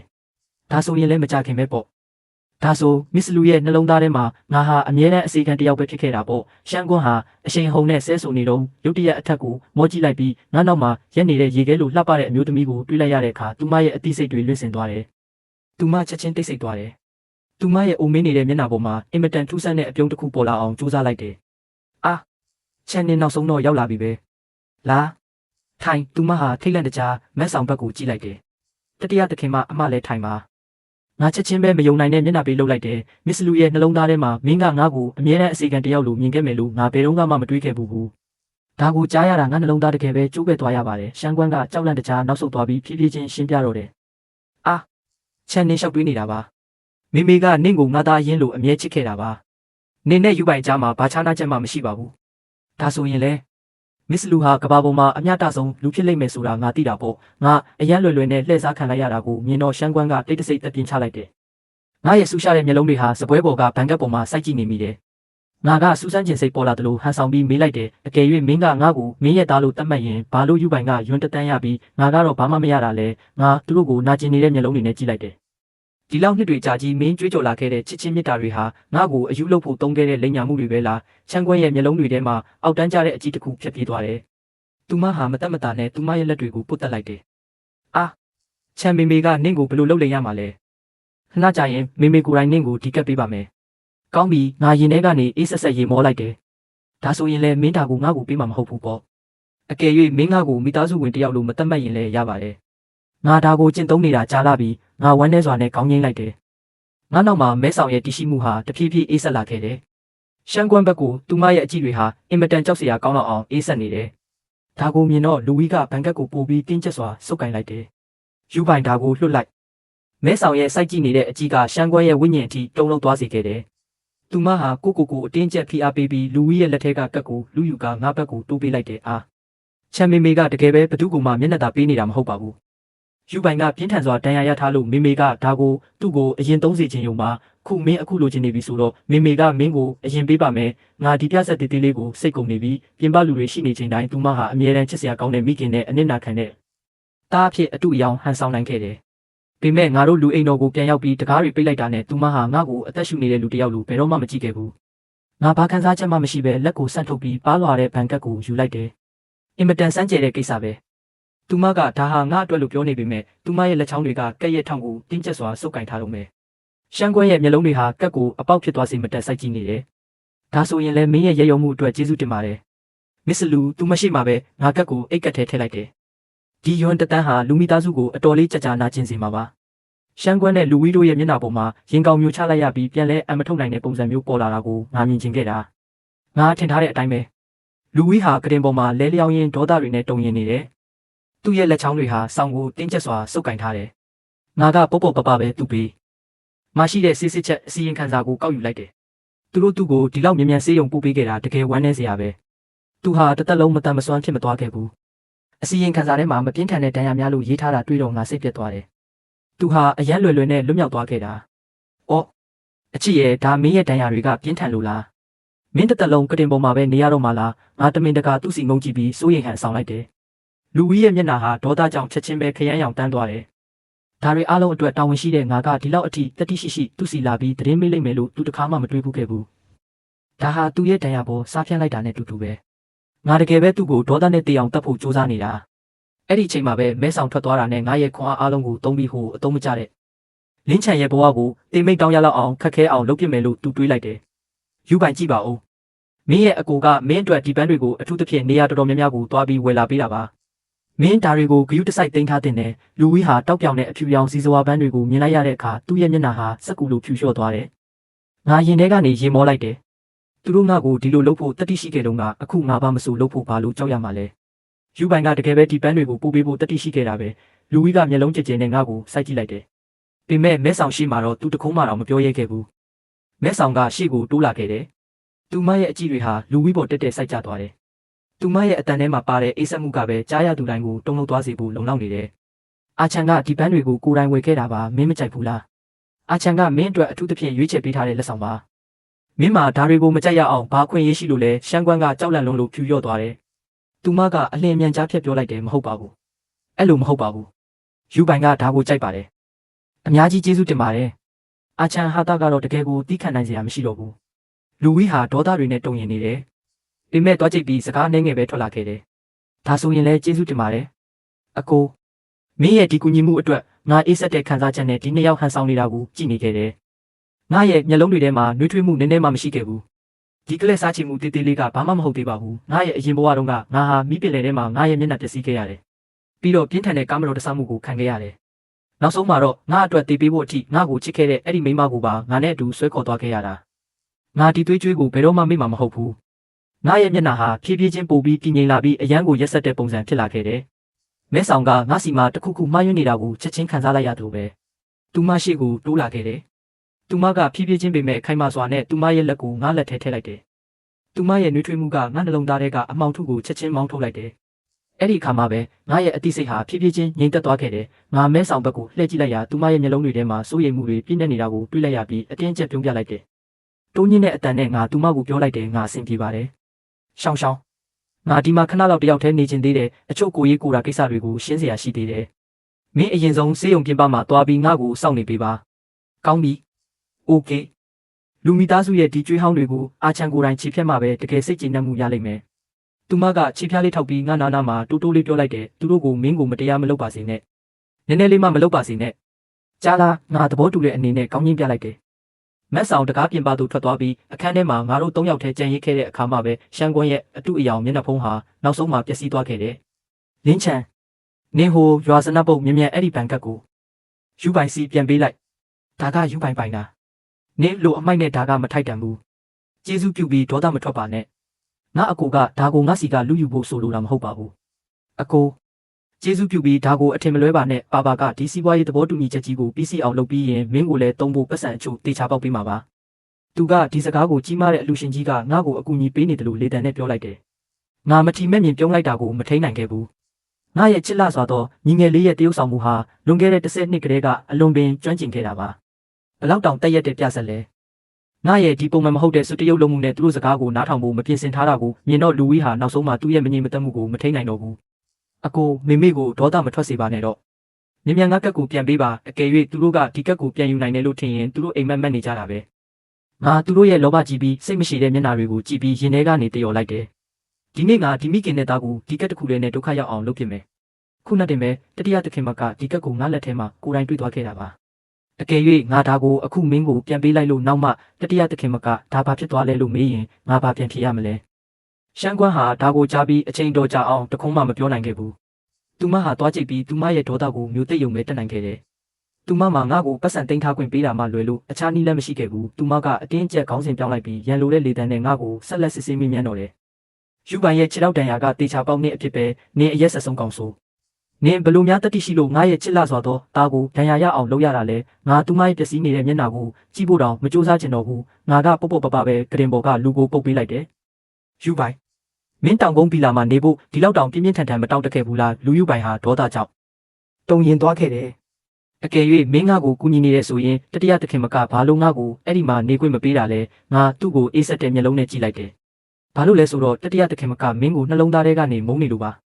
တတိယသခင်မကမင်းကိုဒီလောက်မုန်းနေရင်ငါလိုပြင်ပလူကဘာများလုပ်နိုင်မှာလဲအကယ်၍လမ်းဘေးကညစ်ပတ်တဲ့ကြွက်တကောင်ထွက်လာရင်ငါတတိယသခင်မရဲ့လေဘင်းကိုကင်ပြီးအဲ့ဒီကြွက်ကိုသဘောကျအောင်အတင်းခိုင်းလို့ရမလားလူယူပိုင်ရဲ့မျက်လုံးတွေဟာလုံးဝပွင့်ထွက်မတက်ဖြစ်သွားတယ်သူဟာတေချာပေါက်သူ့ရဲ့ဒေါသကိုထိန်းချုပ်မရအောင်ဆုံးရှုံးသွားခဲ့ပြီ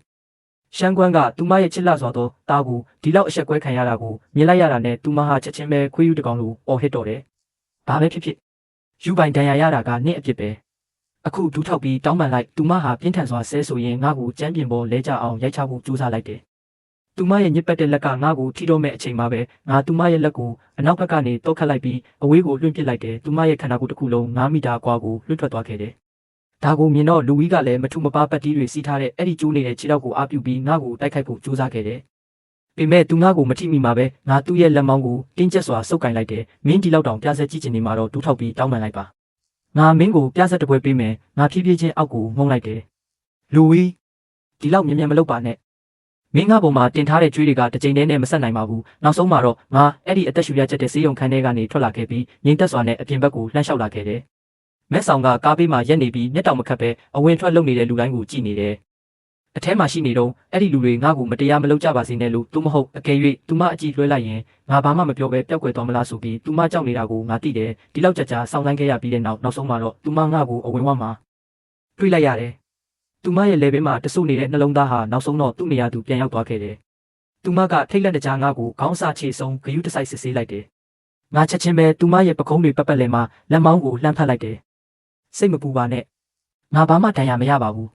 တကယ်ဒဏ်ရာရပြီးကန်ဆိုးတဲ့လူတွေကတော့အဲ့ဒီဆေးရုံခန်းထဲမှာလဲနေကြတာပါရှောင်းလာအိမ်ကိုမြန်ပြန်ကြရအောင်မက်ဆောင်ကငါ့ကိုဇဝေဇဝါဖြစ်နေတဲ့မျက်လုံးတွေနဲ့ကြည့်လိုက်တယ်သူမတော်တော်နဲ့တုန်ဆိုင်နေခဲ့တယ်ရှောင်းဒီနေ့ငါရဲ့ကိုယ်ပိုင်ကျွမ်းကျင်မှုနဲ့လူမိသားစုစီကနေရွန်းတတန်းရခဲ့တယ်ငါဂုံယူစွာနဲ့ဘန်ကတ်ကိုထုတ်ပြလိုက်တယ်မဲဆောင်ကငါအယောင်လက်နေတဲ့မျက်လုံးတွေနဲ့ပတ်စံကိုကြည့်နေတာကိုကြည့်လိုက်တယ်သူမနည်းနည်းနီးလာပြီးသူမရဲ့နှကမ်းပေါ်မှာစူးစမ်းတဲ့အပြုံးတစ်ခုရှိနေခဲ့တယ်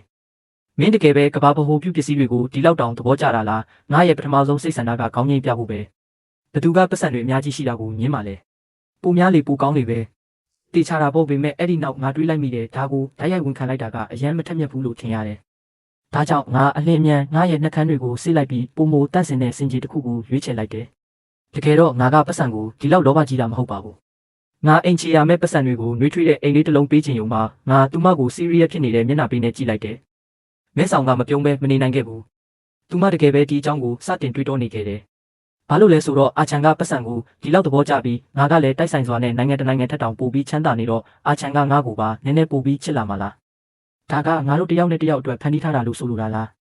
မတိလိုက်ဖဲနဲ့ညနေဆောင်သွားခဲ့ပြီးနေဝင်ချင်းကဘီလာတစ်ခုလုံးကိုနှွေးထွေးတဲ့ရွှေရောင်နဲ့ချဲ့တလိုက်တယ်မဲဆောင်ကအိတ်ခမ်းတကားကိုဖွင့်ပြီးဝင်လာခဲ့တယ်သူမရဲ့လက်ထဲမှာအဆင့်တန်းရဲ့တင်ကေတာဖြစ်တဲ့အနက်ရောင်ကတ်တစ်ခုရှိနေတယ်ငါရဲ့အကြည့်တွေဟာ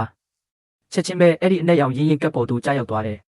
ဒါကငါရဲ့ရင်ထဲမှာကြာမြင့်စွာပျောက်ဆုံးနေခဲ့တဲ့အထောက်ထားခံစားချက်ကိုလည်းနှိုးဆွပေးခဲ့တယ်ဒီဗန္နာကြီးကတကယ်ပဲငါ့အတွက်လားငါရဲ့တုတ်ပြန်မှုကိုကြည့်ပြီးမဲဆောင်ကချက်ချင်းပဲရှက်ရွံ့သွားခဲ့တယ်သူမထိတ်လန့်တကြားအကြည့်လွှဲလိုက်ပြီးခေါင်းငိမ့်ပြလိုက်တယ်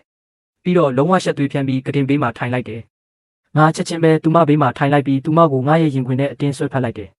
မင်းငါ့အပေါ်ဘာလို့ဒီလောက်တောင်ကောင်းရတာလဲတောင်ကုန်းပီလာကိုပြန်ရောက်ပြီးတဲ့နောက်အဲ့ဒီညကမတော်တဆမှုကိုဖယ်ထုတ်လိုက်ရင်ငါဒုတိယအကြိမ်မွေးဖွားလာခဲ့တာပါငါတို့ဒီလောက်နီးကပ်ဖူးတာမရှိခဲ့ဘူးဒီရုတ်တရက်ဖက်လိုက်မှုကပုံမှန်အားဖြင့်အေးဆက်ပြီးအကွာဝေးထားတတ်တဲ့မဲဆောင်ကိုတောင်နည်းနည်းအကူအညီမဲ့သွားစေခဲ့တယ်ငါရဲ့တတိယသခင်မကဘာလို့ဒီလောက်ရရွရတာလဲမင်းငါကိုတပြိုင်နက်တည်းသုံးဖို့ပတ်စံတွေအများကြီးပေးတယ်နော်မင်းကဒီလောက်လှယုံတယ်မကဘူးမင်းရဲ့လှပတဲ့ခန္ဓာကိုယ်ကလည်းနှိုက်ရှင်လို့မရနိုင်ဘူးမင်းကလုံးဝငါစတိုင်ပဲမဲဆောင်ကငါရဲ့ချီးမွမ်းမှုတွေမှာထူးဆန်းတာတစ်ခုခုကိုခံစားလိုက်ရတယ်ပေမဲ့သူမဒါကိုစကလုံးတွေနဲ့ဖော်ပြလို့မရခဲ့ဘူးသူမစိတ်ထဲကနေပဲကိုရှင်းပြနေခဲ့တယ်အာချန်ကအမြဲတမ်းယူသားပြီးလိမ္မာခဲ့တာပါသူစကလုံးတွေနဲ့ငါ့ကိုရိုင်းဆိုင်လုပ်ဖို့ကြိုးစားနေတာမဟုတ်ပါဘူးငါတိတ်တဆိတ်အဲ့ဒီရှက်ယွံပြီးထိတ်လန့်နေတဲ့မိန်းမကိုကြည့်လိုက်တယ်ဒီဘဝမှာဒီမိန်းမရဲ့ကိုထိန်းချုပ်နိုင်စရာခွန်အားကဘာလို့ဒီလောက်တောင်တမန်နေရတာလဲငါဒီလောက်ရှေ့တိုးနေတာတောင်သူမကိုမသွေးဆောင်နိုင်ဘူးလားအကယ်၍ဒါငါရဲ့အရင်ဘဝတုန်းကရိုင်းဆိုင်တဲ့မိန်းမဆိုရင်ကောင်းကောင်းအကြာကြီးကလေးကသူမရဲ့ထိန်းချုပ်မှုကိုဆုံးရှုံးနေလောက်ပြီခုထိသူမဘလို့လို့ဒီလောက်ရင်ကျေးအောင်ဟန်ဆောင်နိုင်ရတာလဲအဲ့ဒီရိုင်းဆိုင်တဲ့ညတညကလွယ်လို့ငါပထမဆုံးအကြိမ်ဒုတိယအကြိမ်မွေးဖွားလာခဲ့ပြီးတဲ့နောက်သူမဟာနေတိုင်းကိုထိန်းသိမ်းထားခဲ့ပြီးမတင်တော်တဲ့အပြုအမူတစ်ခုမှမလုပ်ခဲ့ဘူးငါသူမတကယ်ပဲပြောင်းလဲသွားခဲ့တာလားလို့မတွေ့ပဲမနေနိုင်ခဲ့ဘူးငါရဲ့ညာဘက်လက်ဟာသူမရဲ့ပခုံးတွေကိုတင်းကျပ်စွာစုပ်ကင်ထားစေပဲသူမငါတို့နှစ်ယောက်ကြားမှာအနှဲငယ်အကွာဝေးရှိအောင်ရုံထွက်ဖို့ကြိုးစားလိုက်တယ်ပေမဲ့ငါရုတ်တရက်ငါရဲ့စုပ်ကင်မှုကိုပိုပြီးတင်းကျပ်လိုက်တယ်သူမဝတ်ဆင်ထားတဲ့နူးညံ့တဲ့ကာဝင်လေးဟာဆွဲဆန့်သွားပြီးသူမရဲ့နေရာကနေနည်းနည်းရွှေ့သွားခဲ့တယ်သူမရဲ့ကြိုးလေးဟာသူမရဲ့ပခုံးကနေတစ်နှစ်လက်မလောက်အောက်ကိုလျှော့ကျသွားခဲ့တယ်တိတ်ဆိတ်နေတဲ့အခန်းထဲမှာငါတို့ရဲ့ပြင်းထန်တဲ့အသက်ရှူတံတွေပဲကြားနေရတယ်မဲဆောင်ကသူမရဲ့နည်းနည်းရှုပ်ပွားနေတဲ့ကာဝင်ဘက်ကိုကြည့်လိုက်တယ်အဲ့ဒီနောက်ရုတ်တရက်ငါဘက်ကိုမော့ကြည့်လိုက်တယ်သူမရဲ့မျက်လုံးတွေထဲမှာအံ့ဩမှုတွေပြည့်နေနေတယ်သူမရဲ့ပါးစပ်တွေကချက်ချင်းရဲတွတ်သွားတယ်သူမရဲ့အကြည့်တွေကထိတ်လန့်တကြားအခြားတစ်ဖက်သို့ရောက်သွားခဲ့တယ်အာချန်ငါသူမရဲ့ရဲတွတ်နေတဲ့ပါးစပ်တွေနဲ့တုံရင်နေတဲ့မျက်တောင်တွေကိုကြည့်လိုက်ရာငါနှလုံးသားတင်းကျပ်သွားခဲ့တယ်သူမငါ့ကိုသွေးဆောင်နေတာမဟုတ်ပါဘူးငါကိုယ်တိုင်ပဲသူမစီပို့ပြီးနီးကပ်သွားတာကိုမတားဆီးနိုင်ခဲ့တာငါတမင်တကာထိမ့်သိမ်းထားခဲ့တဲ့တည်ငြိမ်ပြီးစိတ်အေးလက်အေးရှိတဲ့အပြုမူဟာအဲ့ဒီစက္ကန့်မှာပဲလုံးဝပျက်စီးသွားခဲ့တယ်မပုံးပါနဲ့ငါရဲ့အတန်ဟာတိုးညင်းပြီးလေးလံနေခဲ့ကတဲတဲကွဲကွဲအမိတ်ပေးတံပါဝင်နေတယ်ငါတို့အစကတည်းကကတင်ပေးမှာအတူတူထိုင်နေကြတာဖြစ်ပြီးငါတို့ကြားမှာလုံးဝနီးကပ်နေပြီးအခုငါတို့ရဲ့မျက်နှာတွေဟာတယောက်နဲ့တယောက်ထိလူနေပါဖြစ်နေပြီးပတ်ဝန်းကျင်ဟာချက်ချင်းပဲအဆုံးစုံထိတင်းမာသွားခဲ့တယ်မဲဆောင်ရဲ့ခန္ဓာကိုယ်တစ်ခုလုံးတောင့်တင်းသွားခဲ့တယ်သူမရဲ့နရွက်ဖျားလေးတွေဟာရဲတွတ်လာပြီးပူလောင်လာခဲ့တယ်သူမရဲ့တင်းမာနေတဲ့လက်ချောင်းလေးတွေဟာစကတ်ကိုတင်းကျပ်စွာစုပ်ကင်ထားခဲ့တယ်သူမရှက်ယွံပြီးထိတ်လန့်နေခဲ့တယ်ဒါပေမဲ့သူမငါ့ကိုဝေးရသူတွန်းထုတ်ဖို့တတိမရှိခဲ့ဘူးသူမငါ့ကိုရှောင်ရှားဖို့နည်းနည်းနောက်ကိုဆုပ်လိုက်ပေမဲ့ငါဖြည်းဖြည်းချင်းသူမရဲ့ခါကိုထိန်းကင်လိုက်တယ်သူမရဲ့နှလုံးသားဟာထိန်းချုပ်မရအောင်ခုန်နှက်လာခဲ့တယ်ငါမှလည်းတူတူပါပဲငါတို့ကြားမှာကြာရှည်စွာစောင့်ဆိုင်းခဲ့ရတဲ့ဒီနှလုံးခုန်မြန်စေတဲ့တင်းမာမှုဟာနောက်ဆုံးမှာတော့အဲ့ဒီစက္ကန့်မှာပဲပောက်ကွဲထွက်သွားခဲ့တယ်ဒီကြာရှည်စွာစောင့်ဆိုင်းခဲ့ရပြီးနောက်ရရှိလာတဲ့ခံစားချက်ဟာအင်မတန်ရင်ခုန်စရာကောင်းလာတယ်ငါခန္ဓာကိုယ်ရဲ့ဆဲလိုင်းဟာစိတ်လှုပ်ရှားမှုနဲ့အော်ဟစ်နေတယ်လို့ပဲငါရှိမှဒီလောက်နီးနီးကပ်ကပ်ထိုင်နေတဲ့အဲ့ဒီမိန်းမကိုငါကြည့်လိုက်တယ်မဲဆောင်သူမရဲ့ပါးစပ်တွေဟာပပလေးရဲနေပြီးသူမရဲ့မျက်လုံးတွေဟာနူးညံ့နေပေမဲ့အဲ့ဒီထဲမှာထိတ်လန့်မှုတွေလည်းရှိနေခဲ့တယ်ငါခေါင်းကိုနည်းနည်းငုံလိုက်ပြီးဖြည်းဖြည်းချင်းသူမစီနီးကပ်သွားခဲ့တယ်သူမကိုနမ်းဖို့ပြင်ဆင်လိုက်တာဒါပေမဲ့ငါတို့ရဲ့နှက်ခမ်းတွေမထိခင်တစ်စက္ကန့်အလိုမှာပဲမဲဆောင်ကထိတ်လန့်တကြားဆောင်ကိုဆွဲယူလိုက်ပြီးငါတို့ကြားမှာချလိုက်တယ်သူမရဲ့အတန်ဟာနည်းနည်းမတဘာဝဖြစ်နေခဲ့တယ်အာချန်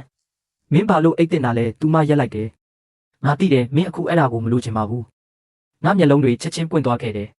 ငါစကလုံးတွေနဲ့မဖော်ပြနိုင်အောင်စိတ်ပြတ်သွားခဲ့တယ်ဘသူကသူမကိုငါဆိုလိုတာအဲ့ဒါမဟုတ်ဘူးလို့ပြောတာလေငါတမင်တကာသူမစီနီးကပ်သွားချင်တာငါသူမကိုနမ်းချင်တာသူမနဲ့ဆနောက်ချင်တာ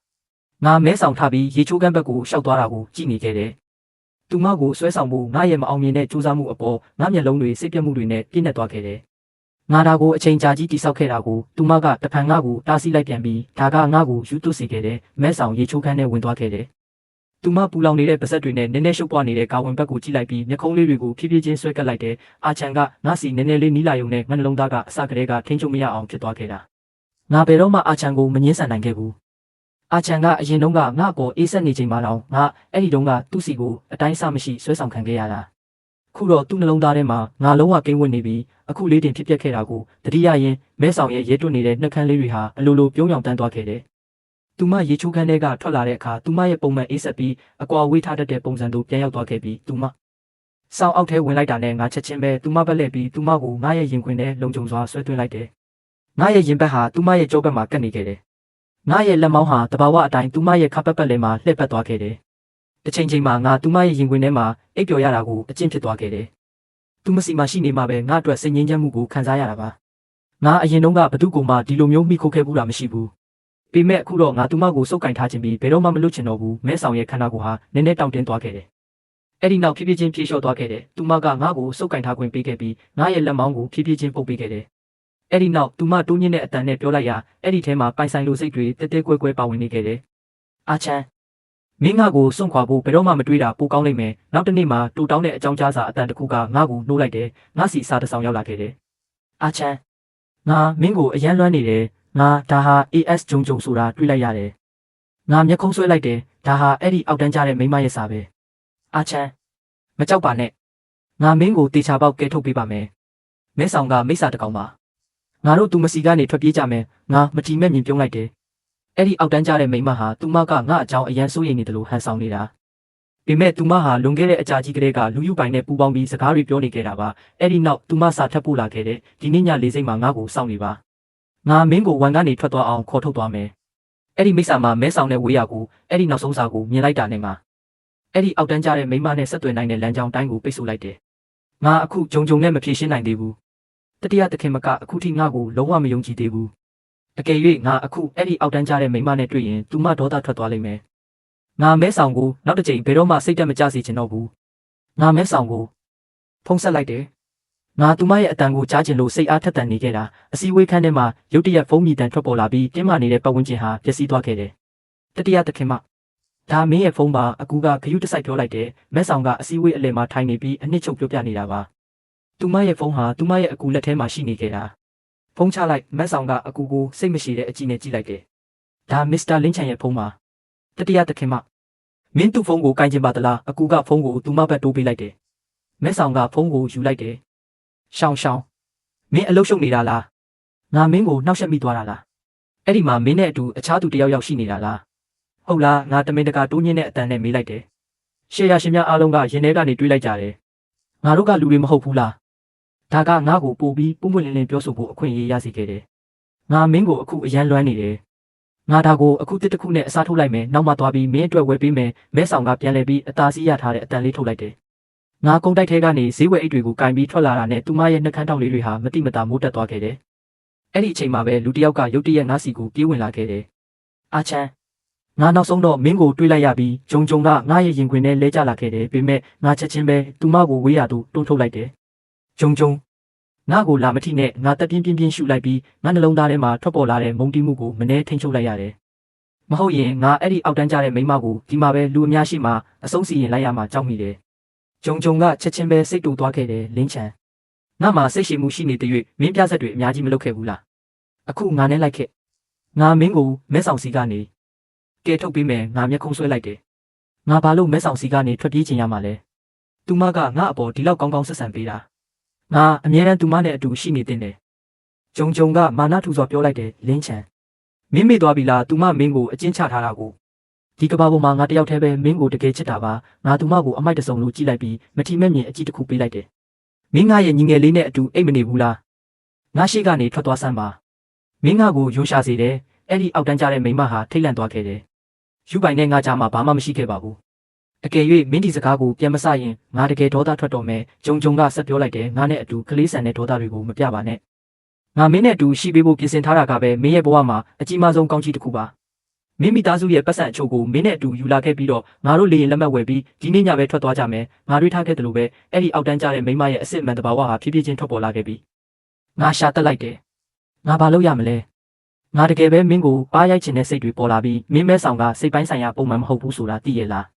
သူမကြိုက်တဲ့အချိန်မှာယောဂထားနိုင်တယ်အကယ်၍မင်းသူမနဲ့အတူရှိနေရင်သူမမင်းကိုတတ်ပြစ်နိုင်တယ်တဖန်အဲ့ဒီအောက်တန်းကြတဲ့မိမရဲ့မျက်နှာပေါ်မှာလက်ဝါးရ900ချက်ချင်းပေါ်လာခဲ့တယ်ငါပုတ်ပုတ်ပပပဲမျက်ခုံးမြင့်လိုက်တယ်လင်းချန်ဒီလောက်ကျေးဇူးမသိတတ်တဲ့သူမဖြစ်ပါနဲ့မက်ဆောင်ကမင်းကိုတက်ပစ်တဲ့အခါမင်းရဲ့အလောင်းကိုကောက်ပေးမဲ့သူတောင်ရှိမှာမဟုတ်ဘူးဂျုံဂျုံကငါ့ကိုဒေါသနဲ့စိုက်ကြည့်လိုက်တယ်သူမငါစီကနေဒီလိုအပြုတ်မှုမျိုးဘယ်တော့မှမျှော်လင့်မထားခဲ့ဘူးအခုငါနဲ့လိုက်ခဲ့ပြီးတော့ငါမင်းကိုငါရဲ့လိမ္မာတဲ့ခွေးလေးဖြစ်ခွင့်ပေးမယ်မဟုတ်ရင်ငါမင်းကိုဒီမှာထားခဲ့ပြီးမက်ဆောင်ကမင်းကိုနှိပ်စက်ပြီးတက်ခွင့်ပေးလိုက်မယ်သူမရဲ့စက်တိုက်ချင်းချောက်မှုတွေရှိမှငါအရှုံးပေးတဲ့ဟန်ဆောင်လိုက်တယ်ဂျုံဂျုံငါကမင်းငါကိုတကယ်ဂရုစိုက်သလားဆိုတာစမ်းသပ်နေုံပါငါမှားသွားတယ်ဆိုတာငါသိပါတယ်ငါဂျုံဂျုံကိုအေးဆက်တဲ့မျက်လုံးနဲ့ကြည့်လိုက်တယ်အချို့လူတွေဟာကိုတေအောင်လုပ်ဖို့အတွက်ပဲစိတ်အားထက်သန်နေကြတာဘယ်သူမှသူတို့ကိုတားဆီးလို့မရပါဘူးအကယ်၍အဲ့လိုမျိုးဆိုရင်ငါသူတို့ရဲ့ဆန္ဒကိုဖြည့်ဆည်းပေးပါမယ်ဂျုံဂျုံကနှာခေါင်းရှုံရင်ပြောလိုက်တယ်လင်းချန်မင်းရဲ့အဆင့်တန်းကိုမင်းသိပါအခြားပုဂ္ဂိုလ်တွေကိုအတူယူမနေပါနဲ့ငါဒီလိုပုဂ္ဂိုလ်မျိုးတွေကိုမကြိုက်ဘူးငါပုတ်ပုတ်ပပပဲမျက်ခုံးမြင့်လိုက်ပေမဲ့ဘာမှမပြောခဲ့ဘူးငါသူမရဲ့စကားကိုနားလည်သွားသလိုဟန်ဆောင်လိုက်ပြီးဂျုံဂျုံနဲ့အတူကားပေါ်ဝင်ထိုင်လိုက်တယ်တောင်ကုန်းဒီလားမက်ဆောင်ဟာသူမရဲ့အလုပ်ကိုစောစောပြီးစီးအောင်လုပ်ခဲ့ပြီးမဆိုင်မတော့ပဲအိမ်တို့ပြန်လာခဲ့တယ်။ပေမဲ့အိမ်တို့ရောက်တဲ့အခါငါဘယ်မှမရှိခဲ့ဘူး။မိသားချန်ကသူမကိုပြောပြခဲ့တယ်တခင်လေးအာချန်ကဒီနေ့မွန်းလွဲပိုင်းမှာပြင်ပသို့ထွက်သွားခဲ့ပါတယ်။မက်ဆောင်ကငါအခုထိကုန်းတိုင်းမှာရှိနေတော့မယ်လို့ထင်ခဲ့တယ်။ဒါကြောင့်သူမကွန်းချံပေါ်မှာထိုင်ပြီးငါ့ကိုစောင့်နေခဲ့တယ်။နိုင်ဝက်လောက်စောင့်ဆိုင်ခဲ့ပြီးတဲ့နောက်မှာလည်းငါပြန်မရောက်လာခဲ့ဘူး။အဲ့ဒီအချိန်မှာပဲအစီကံတယောက်ကသူမအတွက်စာအိတ်တအိတ်ယူဆောင်လာခဲ့တယ်။ဒါဘသူအတွက်လဲမက်ဆောင်ကအစီကံလက်ထဲမှာရှိနေတဲ့စာအိတ်ကိုကြည့်လိုက်တယ်။သူမရဲ့နှလုံးသားထဲမှာကြောက်စရာကောင်းတဲ့ခံစားချက်တစ်ခုထွက်ပေါ်လာခဲ့တယ်။ငါ့ကိုပေးပါမက်ဆောင်ကစာအိတ်ကိုယူလိုက်ပြီးအထက်ကပစ္စည်းကိုအပြင်သို့ထုတ်ယူလိုက်တယ်။သူမဒါကိုတဲတဲကွဲကွဲမြင်လိုက်ရတဲ့အခါသူမရဲ့အကြည့်တွေတောင့်တင်းသွားခဲ့တယ်။သူမရဲ့မျက်လုံးတွေဟာတွေးလို့ရဲတွတ်သွားခဲ့တယ်။အထဲမှာဓာတ်ပုံများစွာပါရှိနေခဲ့တယ်။ဂျုံဂျုံကငါရှိမှရက်နေပြီးငါကသူမကိုကြည့်ပြီးပြုံးနေခဲ့တာပါ။သူအဲ့ဒီအရှက်မရှိတဲ့မိန်းမနဲ့တဖန်ပြန်တွေ့ခဲ့ပြီးအဲ့ဒီအရှက်မရှိတဲ့မိန်းမကိုကြည့်ပြီးပြုံးတောင်ပြုံးပြခဲ့သေးတာသူဟာငါ့ကိုအဲ့ဒီအခြားမိန်းမဂျုံဂျုံနဲ့ဘယ်တော့မှမတွေ့ဘူးလို့တဲတဲကွဲကွဲကတိပေးခဲ့တာပါအခုကြည့်ရတာသူဟာအစကတည်းကငါ့ကိုလိန်ညာနေခဲ့တာပဲစာထဲမှာစာတို့များစွာလည်းပါဝင်နေခဲ့တယ်အဆိုးရွားဆုံးစာတို့ကတော့ဒီနေ့ညလေးစိတ်မှာငါ့ကိုစောင့်နေပါငါမင်းကိုဝန်ကနေထွက်သွားအောင်ခေါ်ထုတ်သွားမယ်အဲ့ဒီမိစ္ဆာမှာမဲဆောင်တဲ့ဝေးရာကိုအာချန်ကထပ်ပြီးထွက်ပြေးသွားပြန်ပြီသူငါ့ကိုထပ်ပြီးစွန့်ခွာတော့မှလားအာချန်မင်းငါ့ကိုနည်းနည်းမကပို့ပြီးလိန်ညာပေးလို့မရဘူးလားမင်းတစ်သက်လုံးငါ့ကိုလှည့်စားသွားလို့မရဘူးလားမဲဆောင်ကသူမလက်ထဲမှာရှိတဲ့တပ်ပုံကိုအပိုင်းပိုင်းဆုပ်ဖြဲပစ်လိုက်တယ်သူမရဲ့မျက်လုံးတွေထဲမှာရှိနေတဲ့သွေးရဲတောက်ပမှုဟာကြောက်စရာကောင်းလာတယ်ရုတ်တရက်သူမရဲ့ပါးစပ်ကနေသွေးစားထွက်လာခဲ့တယ်လေစိတ်ကိုသွားပြီးသူ့ကိုပြန်ခေါ်လာခဲ့အဲ့ဒီအချိန်မှာကားထဲမှာတော့ဂျုံဂျုံနဲ့ငါပဲရှိနေခဲ့တယ်တကားပိတ်သွားတာနဲ့သူမရဲ့ဘေးမှာထိုင်နေတဲ့ငါဟာဘလောက်တောင်အနေအများတယ်လဲဆိုတာသူမခံမှန်းလို့တောင်ရမှာမဟုတ်ဘူးအာချန်မင်းကြခင်ကလေးကဒီလောက်လိမ္မာတင်တာသူမနောက်ထပ်စကားတခုမပြောမိမှာပဲငါဓာတ်ကိုထုတ်ယူလိုက်ပြီးသူမရဲ့လက်ပင်ပေါ်တင်လိုက်တယ်လင်းမင်းပါလုံနေတာလဲငါ့ကိုလွတ်ပါငါဓာတ်ကိုကင်ထားတဲ့လက်ကနေအနှဲငယ်ဖိအားပေးလိုက်တယ်သူမရဲ့အရေးပြားကနေသွေးတွေစီးကျလာခဲ့တယ်တောက်ပတဲ့အနီရောင်ပေမဲ့ဒီမြင်ကွင်းကငါ့ကိုပို့ပြီးစိတ်လှုပ်ရှားစေခဲ့တယ်လိမ္မာဆန်းပါမအော်နဲ့မဟုတ်ရင်မြန်မြန်တေးသွားလိမ့်မယ်ကားဟာလုံးဝအတန်လုံးအောင်လှုပ်ထားတာပါပြင်ပကဘာမှမမြင်နိုင်တယ်လို့အထဲမှာဘာဖြစ်နေလဲဆိုတာလည်းမကြားနိုင်ဘူးငါရင်ထဲမှာရှိတဲ့အရာတွေအတွက်ဒါဟာအင်မတန်တင့်တော်တဲ့နေရာတစ်ခုပဲဂျုံဂျုံကသူမအတွက်ဘာတွေစောင့်ကြိုနေလဲဆိုတာဘယ်တော့မှစိတ်ကူးရင်လို့ရမှာမဟုတ်ဘူးအခုဓာတ်ကိုအောက်ချလိုက်ပါငါဘာမှမဖြစ်ခဲ့တယ်လို့ဟန်ဆောင်ပေးနိုင်ပါတယ်ငါအေးဆက်ဆက်ရေမောလိုက်တယ်ဘာမှမဖြစ်ခဲ့တယ်လို့ဟန်ဆောင်ရမယ်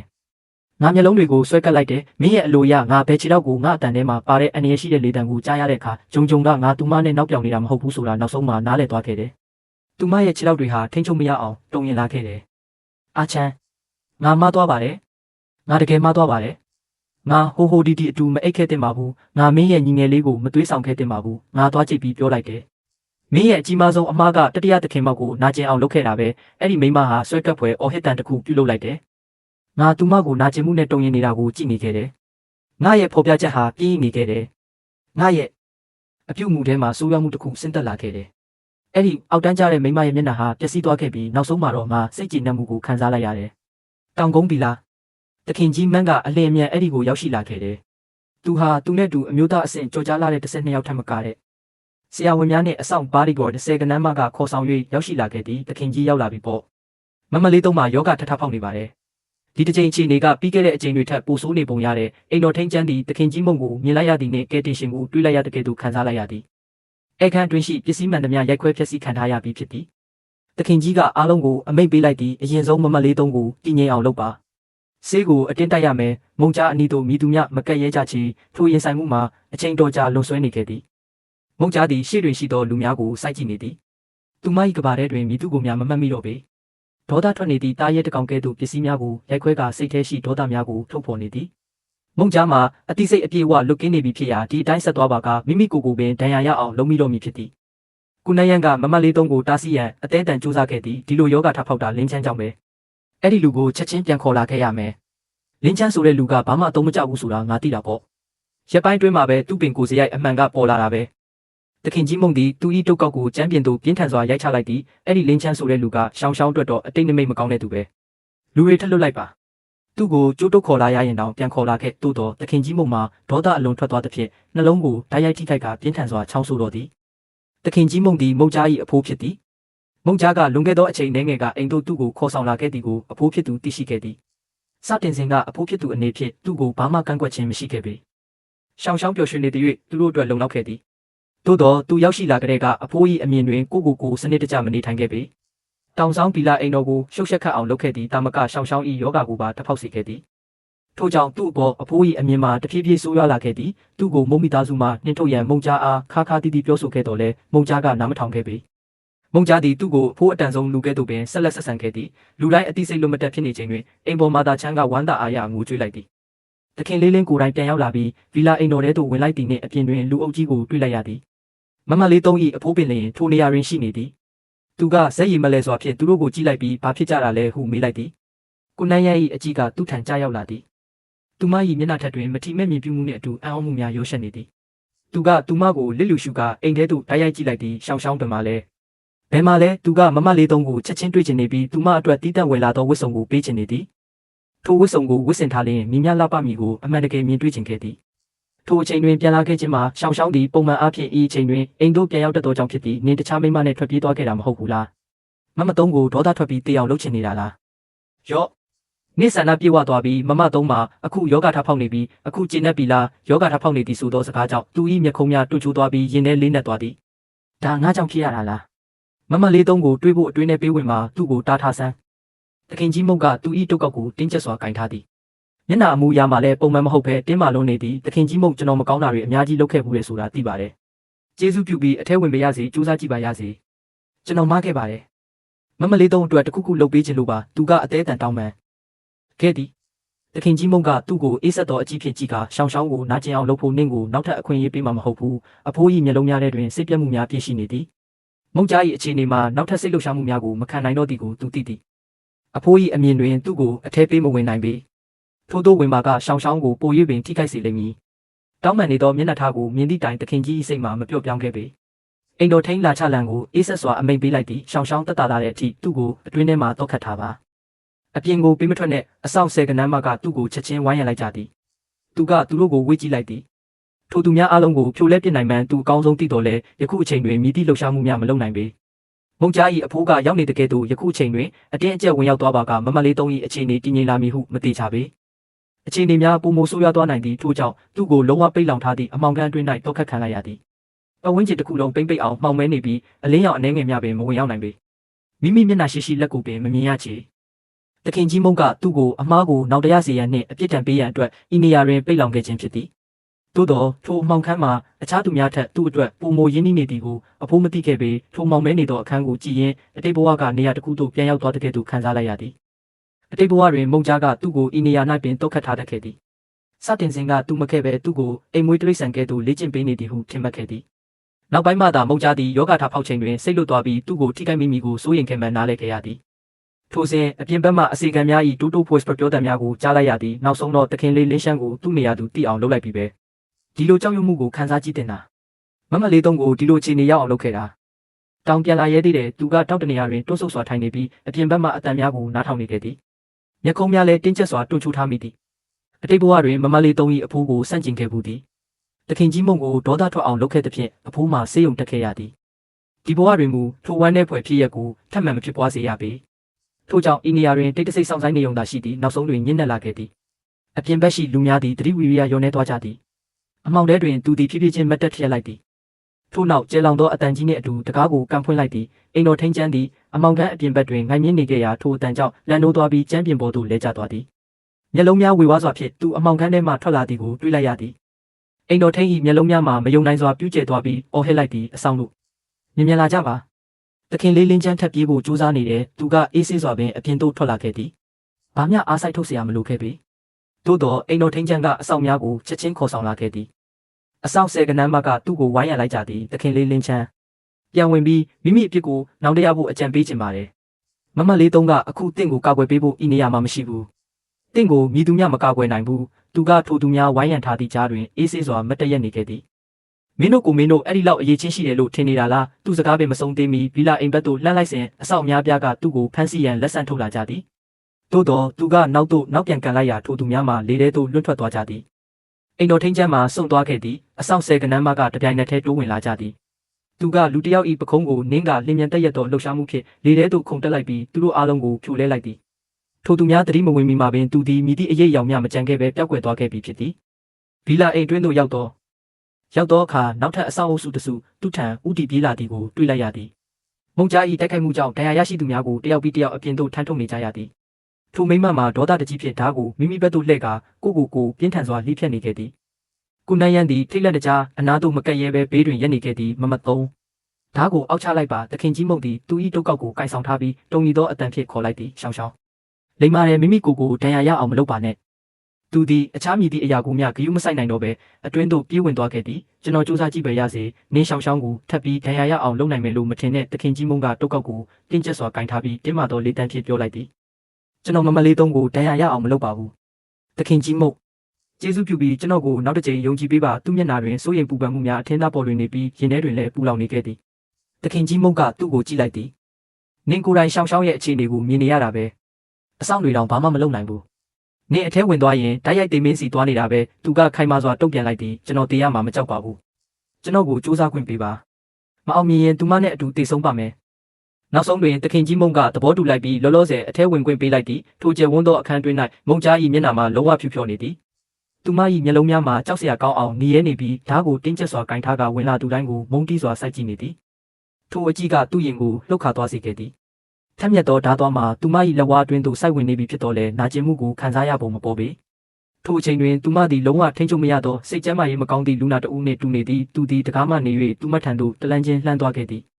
သူမကိုမြင်လိုက်သည့်နှင့်မျက်လုံးထဲတွင်မျက်ရည်များချက်ချင်းပြည့်ရှံလာခဲ့သည်ကိုနန်းရန်ကအပြင်တွင်ရက်နေပြီးစိတ်ပြက်လက်ပြက်ဖြင့်ခေါင်းခါလိုက်သည်အချမ်းတော့ကြောက်သွားပြီထင်တယ်မမလေးသုံးကိုဒီလိုအခြေအနေမျိုးမှာမြင်ရင်မိသူမဆိုကြောက်ကြမှာပဲကိုနန်းရန်ကအဆောက်များကိုဆွဲထုတ်ခိုင်းပြီးဘေးကင်းသောနေရာသို့ခေါ်ဆောင်ရန်ပြင်ဆင်တွင်သူသည်ရှိသမျှခွန်အားကုန်ထုတ်၍မုံကြားထံသို့ပြေးသွားလိုက်သည်ရက်လိုက်အိုးမဟုတ်တော့ဘူးပြီးပြီးမမသုံးစိတ်လွတ်နေပြီးအချမ်းကိုတတ်တော့မှာပဲသူကခေါ်အုပ်လိုက်ပြီးမုံကြားကိုကျမ်းပြင်ပေါ်သို့ဖြိုလဲလိုက်သည်ထိုထိန်ချုပ်မရသောမိမကိုတင်းကျပ်စွာပွေ့ဖက်ထားလိုက်သည်ရှောင်းငါကိုဓာပေးငါကိုကြည်စမ်းငါရောက်နေပြီသူမ၏မျက်လုံးများကိုစိုက်ကြည့်ကခန္ဓာကိုယ်၏အပူရှိန်မှုဖြင့်သူမကိုတည်ငြိမ်စေရန်ကြိုးစားလိုက်သည်အပြင်ဘက်ရှိအဆောက်များမှာမိန်တက်သွားကြသည်သခင်လေးလင်းချမ်းနောက်နေတာလားကျွန်တော်တို့အသက်နဲ့လောင်ပြီးကြိုးစားတာတော့မမလေးသုံးလက်ထဲကဓာတ်ကိုမယူနိုင်ခဲ့ဘူးလူယူလို့မရခဲ့ဘူးတင့်စကားတခွန်းနဲ့မမလေးသုံးကနားထောင်လိုက်မယ်လို့ထင်နေတာလားလူတိုင်းကမထီမဲ့မြင်ပြုံးလိုက်ကြပြီးသူ့ကိုမထီမဲ့မြင်ကြည့်လိုက်ကြသည်သို့တော့လွန်ခဲ့သောစက္ကန့်အနည်းငယ်ကမိသူကိုမျှမမတ်မိသောမုံကြားသည်အမှန်တကယ်ပင်သူ့စကားကိုနားထောင်ကမိသည့်အနောက်ရှက်များမရှိဘဲလက်ထဲရှိလက်နက်ကိုသူ့ထံပေးအပ်လိုက်သည်အပြင်ဘက်ရှိလူများမှလုံးဝအံ့အားသင့်သွားကြသည်သူမ၏မျက်လုံးများထဲရှိဆွဲလန်းမှုကိုသူခံစားလိုက်ရသည်ထိုမကြမ်းမာသောစိတ်ခံစားမှုသို့တော့စိတ်လွတ်သွားသည့်တိုင်သူ့ကိုဘယ်တော့မှဓာတ်နှင့်မထိန်ရွယ်ကြောင်းသူရင်ထဲကသိနေသည်ထိုမြင်ကွင်းကိုကြည့်ပြီးသခင်ကြီးမုံကမျက်ခုံးများကိုတွန့်ချိုးလိုက်သည်အချမ်းကရှောင်းရဲ့ယောဂကိုတကယ်ကုသပေးနိုင်တာလားဒီနှစ်တွေထဲမှာငါထင်ရှားတဲ့ဆရာဝန်ပေါင်းများစွာကိုရှာခဲ့ပေမဲ့ဒီယောဂအတွက်ဆေးမရှိခဲ့ဘူးမုံကြားယောဂထဖောက်တိုင်းနောက်ဆက်တွဲကိုခံမရခက်တယ်ငြိမ်ဆေးတွေနဲ့ပဲထိန်းချုပ်လို့ရတာအခုအချံကဖတ်ထားယုံနဲ့သူမရုတ်တရက်တည်ငြိမ်သွားတယ်ဒါကိုမြင်တွေ့ရသောဆရာဝန်များပင်နားမလည်နိုင်ပဲစက်ရည်မလဲဖြစ်နေကြသည်ကုနန်းရန်တယောက်သာအံ့ဩပုံမရပဲအရာရာကိုကြိုတင်သိရှိထားသည့်အတိုင်းဖြစ်နေသည်10မိနစ်ကျော်ကြာပြီးနောက်မုံကြားသည်ဖြည်းဖြည်းချင်းအသိစိတ်ပြန်ဝင်လာခဲ့သည်ရှေ့တွင်သူ့ကိုမြင်လိုက်သည်နှင့်မျက်လုံးထဲတွင်မျက်ရည်များပြည့်ရှံလာခဲ့သည်အချံနင်းထပ်ပြေးတာလားနင်းငါ့ကိုထပ်မလို့ချင်တော့ဘူးလားငါ့ကိုထားခဲ့တော့မလို့လားငါဘာပဲလုပ်လို့နင်းငါ့ကိုထားသွားတော့မှာမဟုတ်လားနင်းအရင်ကပြောခဲ့တာတွေအကုန်လုံးလိမ်ညာနေတာငါစီကနေဝေးရကိုထွက်သွားဖို့ပဲပြောခဲ့တာမဟုတ်လားသူစိတ်ပြတ်သွားခဲ့ရသည် သူမသည်သူ့ကိုမမှတ်မိတကယ်သို့အဘဲကြောင့်ပြုမှုနေရသည်။ငါမင်းကိုထားသွားမယ်လို့မြည်သူကပြောလို့လေ။သူမကိုရင်ခွင်ထဲသို့ထည့်လိုက်သည်။ငါရဲ့မမလေးသုံးကဒီလောက်လှပပြီးခန္ဓာကိုယ်အချိုးအစားကလည်းလှပလွန်တော့ငါမင်းနဲ့ပဲတစ်သက်လုံးကတ်တွင်နေတော့မှသူမကသူ့၏လက်ပင်သားတွင်ခေါင်းမိလိုက်သည်ဒီနေ့နေလိမ့်နေတာ။ဒီနေ့နေအဲ့ဒီမိမနဲ့လေစိတ်ကိုသွားခဲ့တယ်နင်သူ့ကိုပြုံးပြခဲ့တယ်ကားတစ်စီးတည်းလည်းအတူတူစီးခဲ့တယ်။သူမ၏နဖူးကိုချစ်ခင်စွာနမ်းရှိုက်လိုက်သည်။သူမကမယုံနိုင်စွာဖြင့်သူ့ကိုကြည့်လိုက်သည်။သူကတာယာစွာပြုံးလိုက်ပြီးအဲ့ဒီအောက်တန်းကျတဲ့မိမကငါ့ကိုလာရှုပ်တာ။ငါသူ့ကိုပြုံးပြတာမဟုတ်ဘူး။ဒီနေ့ငါသူ့ကိုသူ့နေရာသူတိအောင်လုပ်ပေးခဲ့တာထိုစဉ်သခင်ကြီးမုံနဲ့ဆရာဝန်များဝင်လာကြသည်။အခန်းတစ်ခုလုံးရှုပ်ရှက်ခတ်နေပြီးခြေချစရာနေရာပင်မရှိတော့ပေ။မုံကြား၏အကြည့်ကသူ၏လက်ကောက်ဝတ်မှဒဏ်ရာများထံရုတ်တရက်ရောက်ရှိသွားသည်။နင့်ကိုမိသူကဒဏ်ရာရအောင်လုပ်တာလဲသူမသည်မိမိ၏သွေးဖြင့်သူ့အသက်ကိုကယ်တင်ခဲ့သည်ကိုမမှတ်မိတော့သည့်အတိုင်းပင်သူမကဝမ်းထဲနေသောစိတ်နှလုံးဖြင့်သူ့ကိုကြည့်လိုက်သည်။လက်ကောက်ဝတ်ရှိသွေးများမှာအေးခဲသွေးချောက်နေပြီဖြစ်သည်။သူမသည်ဘာမျှမပြောဘဲထားကကုနန်းရန်ထံမှရှေးဦးသူနာပြုတစ်တာကိုလူယူလိုက်ပြီးသူ့ထံအမြန်ပြန်လာခဲ့သည်။သူမသည်အလွန်ကြည်ယူဆိုင်စွာဖြင့်ဒဏ်ရာပေါ်သို့ဆေးထည့်ပေးခဲ့ပြီးနာကျင်မီကိုစိုးရိမ်သည့်အတိုင်းဖြည်းဖြည်းချင်းမှုတ်ပေးနေခဲ့သည်။ကုနန်းရန်ကသတိထား၍မေးလိုက်သည်မမသုံးကတင်ပေါ်မှာသွားမရောက်ဘူးလားသူ့တန်ရာကိုကြည့်ပေးပါမယ်အခုမမသုံးကအရန်အားနေနေတာမို့တကယ်အနားယူဖို့လိုပါတယ်သို့တော့မုံကြားကသူမကိုလုံးဝလစ်လူရှုကသူ၏တန်ရာကိုသာပြုစုပေးနေခဲ့သည်သူကလည်းဒဏ်ရာမှာထိုမြမပြင်းထန်သဖြင့်ဤမြအားဆိုင်ထုတ်เสียရမလိုဟုခံစားရသည်သို့တော့ထိုမိမမှာဆေးမျိုးစုံဖြင့်သူ့ကိုဖုံးအုပ်ပေးရန်ကြိုးစားနေတကယ်သူဖြစ်နေသည်ဆေးထည့်ပေးပြီးနောက်သူမကနှက်ခမ်းစုကပြောလိုက်သည်မိမိကိုထပ်ပြီးဒဏ်ရာရအောင်မလုပ်နဲ့သူကပြုံး၍ခေါင်းငိတ်လိုက်သည်ကောင်းပြီငါရှောင်းစကားကိုနားထောင်ပါမယ်သူအလွန်နားထောင်သည်ကိုမြင်သောအခါသူမ၏တန်တရားများပုံမတိုးပွားလာခဲ့သည်အချံထွက်ပြေးဖို့ကြိုးစားရင်းမိထားတာလားအဲ့ဒါကြောင့်တက်ဟန်ဆောင်ကောင်းနေတာလားအချံငါကိုလှည့်စားဖို့ကြိုးစားနေတော့မဲလားမုံကြားကပတ်တီးစီပေးပြီးသည်နှင့်ကုနန်းရန်သည်သူမကိုစစ်ဆေးခွင့်ရရှိသွားခဲ့သည်မုံကြားသည်ဤတစ်ချိန်တွင်ရခင်ချိန်များနှင့်ရှင်မာကအလွန်လင်းမြန်စွာပြန်လည်ကောင်းမွန်လာသည်ကိုတွေ့ရသဖြင့်အားတင်သွားခဲ့သည်တကယ်ပဲလင်းချမ်းရဲ့တွေးကြောင်များလားထိုညသည်အလွန်ညစ်နက်သွားခဲ့ပြီဖြစ်သည်စစ်ဆေးပြီးနောက်လူတိုင်းမိမိတို့လမ်းအတိုင်းထွက်ခွာသွားကြသည်သူကလမ်းလျှောက်ရန်ကရင်ပေါ်မှထရန်စူးစမ်းသောအခါမုံကြားကတားဆီးလိုက်သည်အချမ်းနင်တရားရထားတာကရင်ပေါ်ကထားလို့မရဘူးသူကမိမိလက်ကောက်ဝတ်ကိုကြည့်လိုက်ပြီးအခြားနေရာများကိုပါစစ်ဆေးလိုက်သည်ထရက်ပင်မရအောင်တရားရထားခြင်းမဟုတ်ပါပဲသူကထောက်ရှိဈေးဝယ်အိတ်ကိုညွှန်ပြလိုက်သည်အဲ့ဒီအိတ်ကိုငါစီယူပေးပါအိတ်ထဲမှအနက်ရောင်ဝတ်စုံကိုထုတ်ယူလိုက်ပြီးသူမကိုပြုံးပြလိုက်သည်ဒါငါမင်းအတွက်ဝယ်လာတာမင်းရဲ့ကက်နဲ့ပေးခါထားတာမုံကြားကဝတ်စုံကိုမယူလိုက်သည်သူမ၏မျက်လုံးများမှာထိုဝတ်စုံကိုကြည့်ကပျော်ရွှင်မှုအကန့်အသတ်မရှိတကယ်သူတောက်ပသွားခဲ့သည်အမှန်တကယ်ပင်သူထွက်ပြေးရန်အစီအစဉ်မရှိကြောင်းသူမနားလည်သွားဟန်တူသည်ငါတကယ်ပဲမင်းအတွက်ဝတ်စုံသွားဝယ်တာပါရှောင်းငါကိုနောက်တစ်ချိန်ယုံကြည်ပေးပါငါမင်းနဲ့အမြဲတမ်းတူတူရှိနေမှာပါနောက်တစ်ချိန်ထွက်ပြေးဖို့မတွေးတော့ပါဘူးမုံကြားကဘာမှမပြောဘဲမျက်လုံးများအနှဲငယ်လှုပ်ရှားသွားခဲ့သည်သူကလက်ကိုမြောက်ကသူမ၏မျက်နှာကိုလက်ဝါးထဲတွင်စုပ်ကိုင်လိုက်သည်ငါမင်းနဲ့ကလေးတွေမွေးပေးမယ်မင်းဘာမှမလိုချင်ရင်တော့မင်းနဲ့အတူရှိနေမယ်လွန်ခဲ့သောစက္ကန့်အနည်းငယ်ကရေခဲကဲ့သို့အေးဆက်နေသောမုံကြား၏မျက်နှာမှာချက်ချင်းပန်းရောင်တန်းသွားခဲ့သည်အချမ်းငါ့ကိုမလိမ်နဲ့နော်သူပြောခဲ့သမျှကိုသူမအလေးနက်ထဲသွင်းစဉ်းစားလိုက်ကြောင်းသူသိလိုက်သည်သူမ၏ချစ်ဆက်ဖွယ်ကောင်းသောမျက်နှာလေးကိုကြည့်ရင်သူမပြုံးမဲမနေနိုင်ခဲ့ပေသူကသူမ၏မျက်နှာလေးကိုလက်ဝါးထဲတွင်စုပ်ကိုင်ကနီးရဲနေသောနှက်ခမ်းများကိုနှမ်းရှိုက်လိုက်သည်သူမ၏မျက်လုံးများမှာချက်ချင်းဝေဝါးသွားခဲ့သည်အခုတော့ငါ့ကိုယုံမီမဟုတ်လားနေငါ့ကိုနမ်းလိုက်တာပဲမုံကြားကသူ့ကိုကလေးတစ်ယောက်မှုတ်တောင်းနေသည့်အတိုင်းတောင်းပန်သောမျက်လုံးများဖြင့်ကြည့်လိုက်သည်သူကသူမကိုရင်ခွင်ထဲဆွဲသွင်းလိုက်သည်ထိုညတွင်သူအလွန်နှစ်ချိုက်စွာအိပ်ပျော်ခဲ့သည်နိုးလာသောအခါတွင်လည်းမုံကြားသည်သူမ၏လက်များကိုသူ၏ခါတွင်တင်းကျပ်စွာဖက်ထွယ်ထားဆဲဖြစ်သည်သူမသည်အလွန်ငြိမ်းချမ်းစွာအိပ်ပျော်နေခဲ့သည်သူရှိနေသဖြင့်သူမလုံခြုံသည်ဟုခံစားရပုံရသည်သို့မဟုတ်သူ၏ကုသမှုကအလုတ်လုသွားခြင်းလည်းဖြစ်နိုင်သည်မနေ့ကအခြေအနေဆိုးရွားခဲ့တော်လဲရခင်ကဲ့သို့ပြင်းထန်သောနောက်ဆက်တွဲပြဿနာများမရှိခဲ့ပေနိုးလာပြီးနောက်မုံကြားသည်ရှေးဦးသူနာပြုတစ်တာကိုယူကာဆေးအမြန်လဲပေးခဲ့သည်သူ၏လက်နှင့်မျက်နှာကိုတုပ်ပေးရန်ရေနွေးတိုင်လဲယူဆောင်လာခဲ့သည်အောက်ထပ်သို့ရောက်သောအခါတခင်ကြီးမုံသည်အတော်ကြာအောင်စောင့်ဆိုင်းနေခဲ့ပြီဖြစ်သည်တခင်ကြီး၏နောက်ွယ်တွင်ကျွမ်းကျင်ဆရာဝန်အဖွဲ့တစ်ဖွဲ့စောင့်ဆိုင်းနေသည်ရှောင်းကိုမြန်မြန်စစ်ဆေးပေးပါတခင်ကြီးမုံကစိုးရိမ်တကြီးပြောလိုက်သည်ထိုဆရာဝန်များကိုမုံမိသားစုမှတီးတန့်လေ့ကျင့်ပေးထားခြင်းဖြစ်ပြီးမုံကြား၏ယောဂကုသရေးတွင်အထူးပြုထားသူများဖြစ်ကြသည်ဆရာဝန်များကဆေးဘက်ဆိုင်ရာကိရိယာများကိုအလေးနက်ထုတ်ယူလိုက်ကြသည်မုံကြားကိုစစ်ဆေးပြီးသောအခါဆရာဝန်တဦးစီ၏မျက်နှာတွင်ဇက်ရည်မလဲဖြစ်သွားကြသည်မမလေးသုံးတင်ကဒီယောဂထဖောက်မှုကနေအလွန်လင်းမြန်စွာပြန်လည်ကောင်းမွန်လာပါတယ်စတိုလင်းရဲ့သွေးစစ်ဆေးချက်ကြောင့်ဖြစ်နိုင်ပါတယ်သခင်ကြီးမုံသည်ထိုစကားကိုကြားရသောအခါအလွန်ဝမ်းသာသွားခဲ့သည်နောက်ဆုံးတွင်ရှောင်း၏ယောဂအတွက်ကုသဆေးရရှိသွားပြီဖြစ်နိုင်သည်ဆရာဝန်၏စကားကိုကြားရတော့လဲမုံကြားမှာအံ့အားသင့်ပုံမရပေသူ၏သွေးသည်မြည်သည့်အစိတ်ကိုမဆိုကုသပေးနိုင်ပြီးသူမ၏အခြေအနေကိုထိန်းချုပ်ပေးနိုင်ကြောင်းသူမကြိုတင်သိရှိထားဟန်တူသည်သူတို့မကြာခဏတွေ့ဆုံစဉ်ကလည်းသူမသည်သူ၏သွေးကိုတောက်သုံးခဲ့မှုသည် ဆရာဝန်များမှာပုံမစိတ်လှုပ်ရှားလာကြသည်မမလေးသုံးကျွန်တော်တို့စတိုလင်းရဲ့သွေးကိုထုတ်ယူပြီးသူတေသနာပြုလုပ်ဖို့သို့မဟုတ်ဓာတ်ခွဲခန်းသို့တိုက်ရိုက်စေလုပ်ဖို့အကြံပြုချင်ပါတယ်။တင့်အတွက်ကုသဆေးကိုဖန်တီးပေးနိုင်ပါတယ်။မုံကြားကဆရာဝန်များကိုအေးဆက်သောအကြည့်ဖြင့်ကြည့်လိုက်သည်။ထပ်ပြောကြည့်ပါဦးမမလေးသုံးကျွန်တော်ပြောတာကဆရာဝန်စကားပင်မဆုံးသေးမီမုံကြားကသူတို့အပေါ်ဟိဟောက်လိုက်သည်အားလုံးအပြင်ထွက်သွားကြ။အချံကိုလက်နဲ့ထိရဲတဲ့သူရှိရင်ငါအရင်ဆုံးခုတ်တက်မယ်သူမသည်သူ့ကိုယောဂကုသရန်တက်အတွက်သာအနာတွင်ထားရှိခြင်းမဟုတ်ကြောင်းသူအခုမှနားလည်လိုက်ရသည်အချံနဲ့ပတ်သက်တဲ့မိသည့်အရာကိုမျှအပြင်ကိုတခုံးမှမပေါက်ကြားစေရဘူးမုံကြားကဆရာဝန်များကိုအေးဆက်သောလေတံဖြင့်ချင်းချောက်လိုက်သည်သူ၏သွေးသည်ယောဂအလုံးကိုကုသပေးနိုင်ကြောင်းလူများသိရှိသွားပါကအကန့်အသတ်မရှိသောလူများကသူ၏သွေးကိုရရှိရန်နောက်သို့လိုက်လာကြမည်ကိုသူအကောင်းဆုံးသိရှိထားသည်တခင်ကြီးမုံသည်ဘေးတွင်ရက်နေပြီးထိုအရာအလုံးကိုမြင်တွေ့သောအခါမုံကြားသည်မိသည့်အခြေအနေတွင်မျှသူ့ကိုထိခိုက်ခံမည်မဟုတ်ကြောင်းနားလည်သွားခဲ့သည်ရှောင်းရှောင်းနင်းတခင်လေးလေးရဲ့သွေးနဲ့ယောဂကိုမကုသချင်ဘူးဆိုရင်သူ့ကိုဒီနေရာကနေအမြန်ဆုံးထွက်သွားခွင့်ပေးလိုက်ပါတခင်ကြီးကတင်းကျပ်စွာပြောလိုက်သည်တောင်ဆောင်ပီလာတို့ရောက်ရှိလာကြတဲ့ကသူသည်စက်တိုက်ပြဿနာရှာနေပြီးရှောင်းရှောင်း၏ယောဂကိုခါခါတီးတီးထပ်ပေါက်စေခဲ့ကြောင်းသူသိထားသည်တခင်ကြီး၏အမြင်တွင်သူ့ကိုဤနေရာ၌ထားရှိခြင်းထက်ထွက်သွားခွင့်ပေးလိုက်ခြင်းကပုံမကောင်းမွန်ပြီးသူ့ကြောင့်ရှောင်းရှောင်းဒေါသထွက်ကထပ်မံမကျန်းမာဖြစ်မလာစေရန်ဖြစ်သည်မဖြစ်နိုင်တာမုံကြားကသူ့လက်ကိုရုတ်တရက်တင်းကျပ်စွာဆုပ်ကင်လိုက်သည်မြည်သူများသူ့ကိုငါးစီကနေဝေးရသို့ခေါ်ဆောင်သွားလို့မရဘူးတခင်ကြီးမုံဤမျက်ခုံးများမှာတင်းကျပ်စွာတွန်းချိုးသွားသည်ရှောင်းရှောင်းဒီလူကနင့်ကိုထိခိုက်အောင်ပဲလုပ်မှာလွန်ခဲ့တဲ့လအနည်းငယ်အတွင်းတောင်ဆောင်ပီလာမှာသူလုပ်ခဲ့သမျှကိုအဖိုးကြားသိထားပြီးသားပါအဖိုးကနင့်ကိုသူ့ကိုနှင်ထုတ်စေချင်တာကြပြီးတော့တခင်လေးလင်းကနင်းနဲ့တကယ်တူတူနေချင်တယ်လို့ထင်နေတာလားတခင်ကြီးကသူ့၏အတိတ်ကမိုင်မဲသောလုပ်ရများကိုရည်ညွှန်းလိုက်သောအခါသူမှရှက်ရွံ့လွန်၍ဘာမှမပြောနိုင်တော့ပေနောက်ဆုံးတွင်အခွင့်အရေးရရှိသွားခဲ့သည်ကျွန်တော်လိုချင်ပါတယ်သူကအမြန်ထက်လောင်းပြောလိုက်သည်ကျွန်တော်တကယ်ပဲရှောင်းရှောင်းနဲ့တူတူနေချင်တာပါကျွန်တော်သွေးကိုသုံးရမယ်ဆိုရင်တော့ကျွန်တော်အဆင်သင့်ပါပဲနောက်ဆုံးတော့ကျွန်တော်သွေးကသူမရဲ့ယောဂကိုကုသပေးနိုင်တာပဲမုံကြားကမျက်ခုံးတုံကသူ့ကိုတားဆီးလိုက်သည်စောက်ရည်မပါတာတွေမပြောနဲ့တခင်ကြီးမုံသည်ဆိုဖာပေါ်တွင်ထိုင်နေပြီးမျက်နှာမှာတွေးတောမှုများ၌နှမြုပ်နေသည်အတော်ကြာပြီးနောက်ဆုံးတွင်ပြောလိုက်သည်တခင်လေးလင်းမုံမိသားစုနဲ့တူတူနေထိုင်နိုင်ပါတယ်ထိုစကားကိုကြားရသောအခါသူဝမ်းသာအားရဖြစ်သွားခဲ့သည်တခင်ကြီးသည်ဆိုဖာပေါ်တွင်ထိုင်နေသောသူတို့နှစ်ဦးကိုကြည့်လိုက်တော့လဲမျက်ခုံးများမှာတွန့်ချိုးနေစေဖြစ်သည်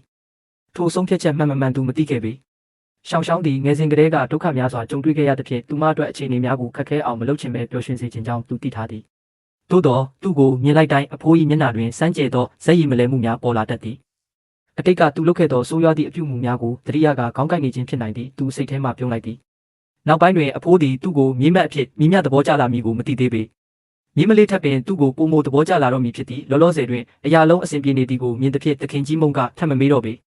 ဆရာဝန်ချို့ကိုခြံထားခဲ့ကမိမိ၏ဗီလာသို့ပြန်သွားခဲ့သည်သူကယဉ်ကျေးစွာဖြင့်နောက်မှလိုက်သွားကနှုတ်ဆက်လိုက်သည်ဗီလာ၏အငွေ့တက်မှတင်းမာနေစေဖြစ်သည်အင်ဂျီဖြူဝစ်ဆရာဝန်တဦးသည်ကျွမ်းကျင်စွာဖြင့်ဆေးပြင်ဆင်နေသည်ရှောင်းရှောင်း၏အခြေအနေမှာထိန်းချုပ်ထားနိုင်တော့လဲဆရာဝန်များကပြန်လည်ကောင်းမွန်လာစေရန်ဆေးဝါးသုံးစွဲဖို့အကြံပြုထားသည်မမလေးသုံးကျေးဇူးပြုပြီးလက်ကိုရှေ့ဆန့်ပေးပါဆရာဝန်လေးကအလေးနဲ့ပြောလိုက်သည်သူကရှောင်းရှောင်းထန်ကြည့်လိုက်ရာသူမ၏နီးရဲသောနှုတ်ခမ်းများတင်းကျပ်စွာပိတ်ထားပြီးအင်ဂျီဖြူဝစ်ဆရာဝန်ကိုစိုက်ကြည့်နေသည်ကိုတွေ့လိုက်ရသည်ငါဆေးပြားတွေပဲတောက်လို့မရဘူးလားသူကဘေးမှကြည့်ကမပြုံးမဲမနေနိုင်ခဲ့ပေမိသူကထင်မှတ်ထားမိနီးနိုင်ငံ၏အကျွဲဝဆုံးနှင့်အထက်စီးဆန်ဆုံးမိသူရှိတွင်များခေါင်းမညွတ်သောမမလေးသုံးသည်အမှန်တကယ်တွင်ဆေးထိုးရမည်ကိုကြောက်ရွံ့နေခဲ့သည်ဆေးထိုးအပ်ကိုလက်တွင်ကင်ထားသောဆရာဝန်လေးကအစင်မပြေစွာရှင်းပြခဲ့သည်ဒီဆေးကိုပါဇက်ကနေတောက်လို့မရပါဘူးဆေးထိုးတာနဲ့ပဲပေးလို့ရပါတယ်ဆရာဝန်လေးလက်များမှာအနှဲငယ်တုံ့နေသည်ဤအမျိုးသမီးငယ်ကိုဆေးထိုးပေးရမည်ဖြစ်ရာမိမိကိုယ်တိုင်လည်းစိတ်တန်ရာရနေဟန်တူသည်ရှောင်းရှောင်းကစက္ကန့်ပိုင်းများရပ်တန့်သွားပြီးနောက်ရုတ်တရက်အခြားတစ်ဖက်သို့လှည့်ကြည့်လိုက်သည်ဒါကိုအဝေးယူသွားသူမ၏အတန်မှာပုံမအေးဆက်သွားခဲ့သည်မမလေးသုံးတင့်ကျမ်းမာရေးအတွက်ဒီဆေးကိုတကယ်တောက်တင်ပါတယ်ဒါကိုအဝေးယူသွားယခုအခါသူမ၏အတန်တွင်စိတ်တုန်မှုများပေါ်လွင်နေပြီဖြစ်သည်ဆရာဝန်လီကထိုနေရာတွင်ပင်မတ်တက်ရက်နေပြီးနောက်ဆုံးရန်ပြင်ဆင်မနေပေမထွက်ခွာမီတခင်ကြီး၏ညွှန်ကြားချက်ကိုတရိယာကအခက်တွေ့နေခဲ့သည်ဘာဖြစ်တာလဲသူကတကားဖွင့်ကဝင်လာခဲ့သည်ဆရာဝန်ကိုကြည့်ကဇက်ရည်မလဲစွာဖြင့်မေးလိုက်သည်ဘာဖြစ်တာလဲရှောင်းရှောင်းကနှုတ်ခမ်းကိုဖိထားပြီးဘာမှမပြောပေဆရာဝန်ကလည်းခေါင်းငုံထားပြီးအတန်ပင်မထွက်ခဲ့ပေမမလေးသုံး၏အားနည်းချက်ကိုလူတိုင်းရှိတွင်မပြောပြနိုင်ဟုထင်ပုံရသည်သူမဆေးထိုးရမှကြောက်သည်ဆိုသောသတင်းကိုမိသူကလွှင့်ရဲမိနီးဆရာဝန်လေး၏လက်ထဲရှိဆေးထိုးအပ်ကိုကြည့်ကသူချက်ချင်းနားလဲသွားခဲ့သည်နှုတ်ခမ်းတောက်များမြင့်တက်သွားခဲ့သည်ရှောင်းရှောင်းငါမင်းကိုဆေးထိုးပေးရမလားသူမအနာသို့သွားကစပင်များကိုပုတ်တက်ပေးရင်မျက်လုံးများကိုစိုက်ကြည့်လိုက်သည်သူမကိုစီးယုံရန်အတန်ကိုနူးညံ့အောင်လုပ်လိုက်သည်ဆရာဝန်လီကဘေးတွင်ရက်ကမထီမဲ့မြင်ပြုံးလိုက်သည်မမလေးသုံးသည်ဆေးထိုးရမှာကိုအလွန်ကြောက်ရွံ့သဖြင့်ဒီလူ၏စကားတခုံဖြင့်စိတ်ပြောင်းသွားရန်မဖြစ်နိုင်ပေသို့သောနောက်တစ်စက္ကန့်တွင်ရှောင်းရှောင်းကဖြည်းဖြည်းချင်းခေါင်းညှိလိုက်သည်ထို့နောက်ဆရာဝန်လေး၏အံ့အားသင့်နေသောအကြည့်ရှိတွင်လိမ္မာပါးနက်စွာဖြင့်သူမ၏လက်ကိုသူ့ထံရှိသို့ဆန့်ထုတ်ပေးလိုက်သည်ဆရာဝန်လေး ဆေးထိုးအပ်ကိုငါ့ကိုပေးပါသူကဆရာဝန်လီထံမှဆေးထိုးအပ်ကိုယူလိုက်သည်သူဆေးထိုးအပ်ကိုကင်လိုက်သည်နှင့်ရှောင်းသည်တင်းမာသွားပြီးနောက်သို့အနှဲငယ်ဆုတ်သွားခဲ့သည်သူ၏လက်ကိုကင်ထားသောသူမ၏လက်မှလည်းအနှဲငယ်တုံ့ရင်နေသည်ဆရာဝန်လီကတိုးတိုးလေးသတိပေးလိုက်သည်စတိုလင်း